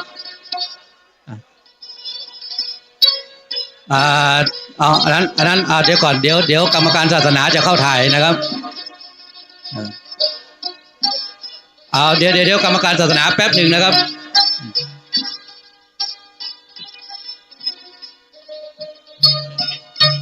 ครับโอเคแล้วครับขอบคุณครับต่อไปครับคณะกรรมการส่งเสริมกิจกรรมทางศาสนาครับคณะกรรมการส่งเสริมกิจกรรมทางศาสนานะครับโดยท่านรองศาสตราจารย์ดร.ประรุษบุญศรีตันนะครับอาจารย์ผู้ช่วยศาสตราจารย์ดร.สยาม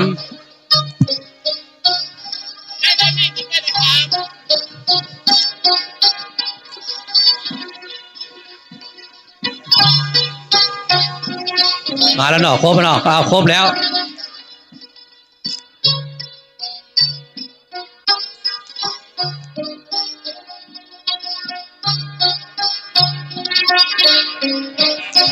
ครับขอบคุณครับ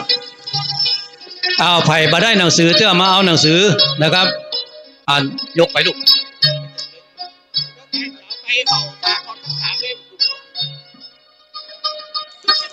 เจ้ายกไปแจกแล้วตัวขอไปตัวเลยนะเจ้าเอาไปครับก็จะมีหนังสืออยู่นี่นะครับเด้อครับยินดีด้วยกันนักๆนะครับเนาะพี่น้องของเราที่ได้ขีดได้ตามด้วยกันตึงมวลในวันนี้นะครับวันนี้ก็ถือโอกาสว่าเป็นบุญกุศลสำหรับหมู่เฮาที่เฮาได้ขีดได้ตามด้วยกันนะครับ บุญก็ได้ไส้ก็เต็มนั่นก็คือว่าไปซ่อก่อยคนเดียวนะครับว่ามันมีโรงทานอย่างพ้องที่ทางวัดป่าหินได้จัดไว้นะครับทางมหาวิทยาลัยได้ช่วยกันแปลงช่วยกันพอนะครับก็ไอติมเสี่ยงไปแล้วอันยังเหลืออย่างอื่นแบบอยู่นะครับ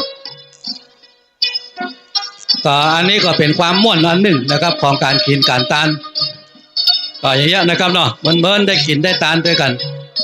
ตะกี้นี้500,000 ปลายนะครับ518,000โดยเบื้องต้นก่อนนะครับซึ่งปัจจัยที่ได้มาถึงหมดเนี่ยนะครับก็จะเป็นค่าใช้จ่ายของวัดป่าหินที่มหาวิทยาลัยเชียงใหม่ได้ช่วยพอช่วยกว่าอยู่นะครับเพราะว่าจะเป็นค่าไฟนะค่าซ่อมแซมอย่างถึงหมดถึงมวลเนี่ยนะครับได้ช่วยกันพอได้ถึงหมดเลยนะครับก็ในส่วนของปัจจัยนั้นในส่วนของคลังมหาวิทยาลัยเชียงใหม่ก็จะได้เอาไว้นะครับเพื่อว่ามีอย่างที่รู้ที่เสียที่ซ่อมที่แปลงก็จะได้เอาไปนะครับเนาะเอาไปซ่อมเอาไปแปลงคณะมนุษย์จะทายฮูกมากันแล้วกี่คนแล้วประเดี๋ยวเนี่ยมาครูบาอาจารย์คณะมนุษย์ไปไหนแล้วเดี๋ยวเขาจะทายฮูกครูบาอาจารย์คณะมนุษย์เนอมาเนอ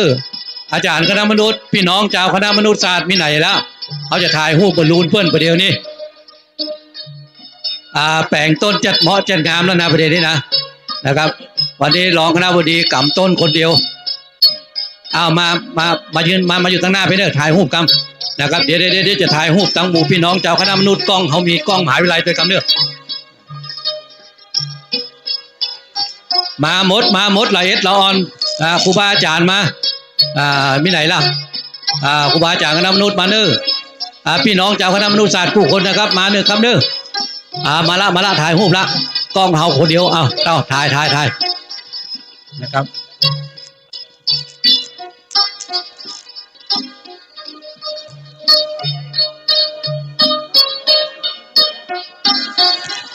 พี่น้องชาวคณะมนุษยศาสตร์นะครับเจอเลยนะครับเด้อ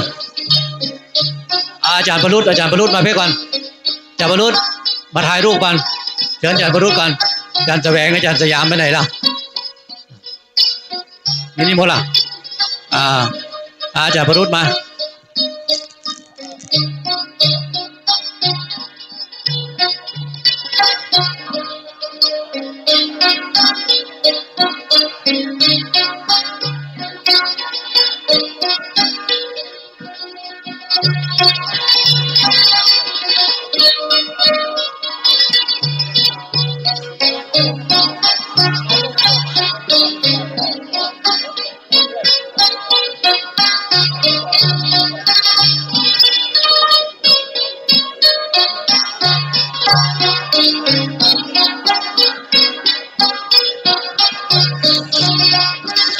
เอาละครับเนาะตามมัธยาศัยกันเน้อนะครับ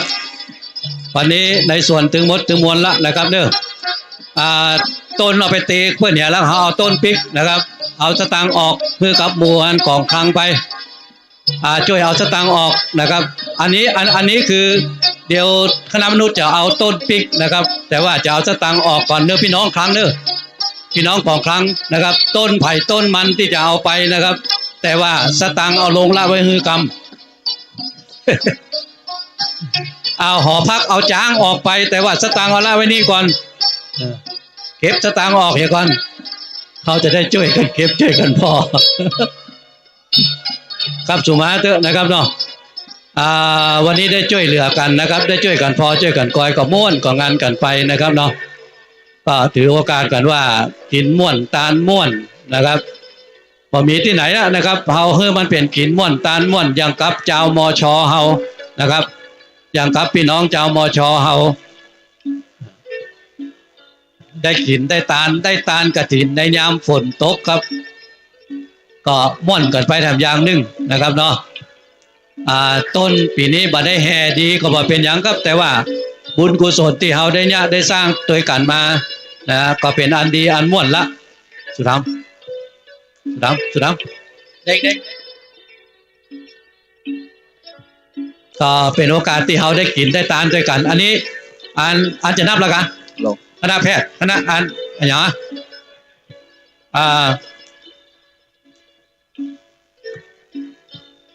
เอาหมู่งานคลังมีไหนล่ะเจ้าหน้าที่งานคลังนี่เหรอคณะแพทย์จะเอาต้นไปแล้วเพิ่นจะยังไงพ่องครับคือเดี๋ยวเพิ่นจะช่วยออกมาฮื้อนะครับเพราะว่าเพิ่นจะตานหลายที่อยู่นะครับอย่างกลุ่มของนั้นนะครับเนาะถ้ามีอันใดที่คณะไหนกลุ่มไหนที่จะเอาต้นปิกนะครับเอาต้นปิกได้นะครับแต่ห้ามเอากระต้นปิกเนอะนะครับยอดมันบ่ฮื้อนะเอาเป็นห่วงกอันสตังค์ติดต้นนั่นน่ะ สุมาเถอะคืออันต้นนี้เขาไปแปลงตาลได้หลายที่นะครับมาที่นี่เขาแปลงต้นมาไปเตือนหน้าเขาต้องแปลงแล้วเอาจูต้นเก่าเนี่ยอย่าลำจ้ะเอากินกันเป็นที่เป็นลำเหรอกินต่างตัวเนอะกินแตนตัวกำนะครับใครจะกินในอย่างทั้งหลายอย่างใดเดี๋ยวเขาก็ต้นตรงนี้ถึงมดถึงมวลนะครับเดี๋ยวฝ่ายของครั้งจะได้ช่วยพอช่วยก่อยให้นะครับก็ถือกันว่าเป็นโอกาสที่เราได้ร่วมกินร่วมตานด้วยกันได้ทำบุญไปด้วยกันนะครับเนาะได้กันไปถึงมดถึงมวลก็ในวันนี้ทางคณะสงฆ์วัดฝ่ายหินพี่น้องศรัทธาวัดฝ่ายหินขอบพระคุณทางมหาวิทยาลัยเชียงใหม่โดยการนำของท่านอธิการบดีท่านรองอธิการบดีและคณะผู้บริหารกู้คนนะครับพี่น้องบช.ของเรากู้คนพี่น้องฝ่ายหินนะตึงใกล้ตึงหิมที่มาร่วมกินร่วมตานด้วยกันครับกู้ปีครับที่เราได้ช่วยกันในงานอย่างนี้นะครับเนาะก็เราได้ช่วยกันกับการทำงานของมหาวิทยาลัยทำนุบำรุงพระศาสนากันไปเสร็จเรียบร้อยแล้วยินดีครับพี่น้องที่อยู่ทางบ้านกู้คนนะครับที่ได้ติดตามหลามตัวในคลื่น 104.50 ของเราได้ฟังกันไปได้ไล่กันไปตั้งแต่ตะเจ้านะครับเนาะก็ในส่วนถึงมดถึงมวลวันนี้ขอบคุณทุกท่านนะครับที่ได้ติดตามหลามตัวในรายการเดี๋ยวเราก็จะกลับเข้าสู่ในรายการปกติของสถานีวิทยุของเรานะครับจะได้ฟังในรายการอื่นต่อไปแถมนะครับครับสำหรับในวันนี้นั้นผมวิโรจน์ อินทนนท์ก็ขอล่ำลาเจ้าพี่นายน้องของเรากู้คนนะครับไปด้วยเวลาเพียงแต่นี้ก่อนนะครับครับเตือหน้าเตือตาปิกมาปะกันไหมครับขอบคุณทุกท่านครับ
ข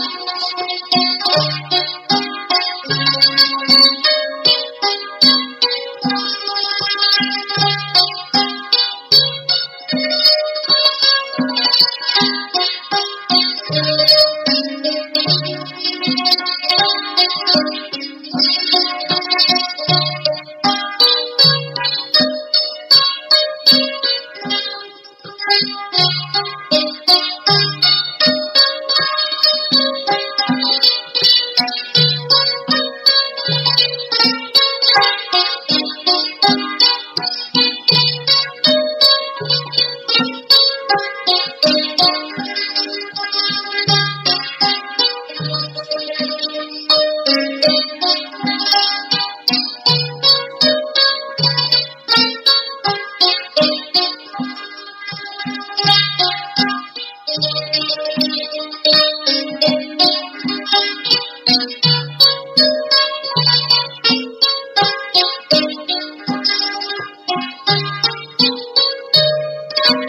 you.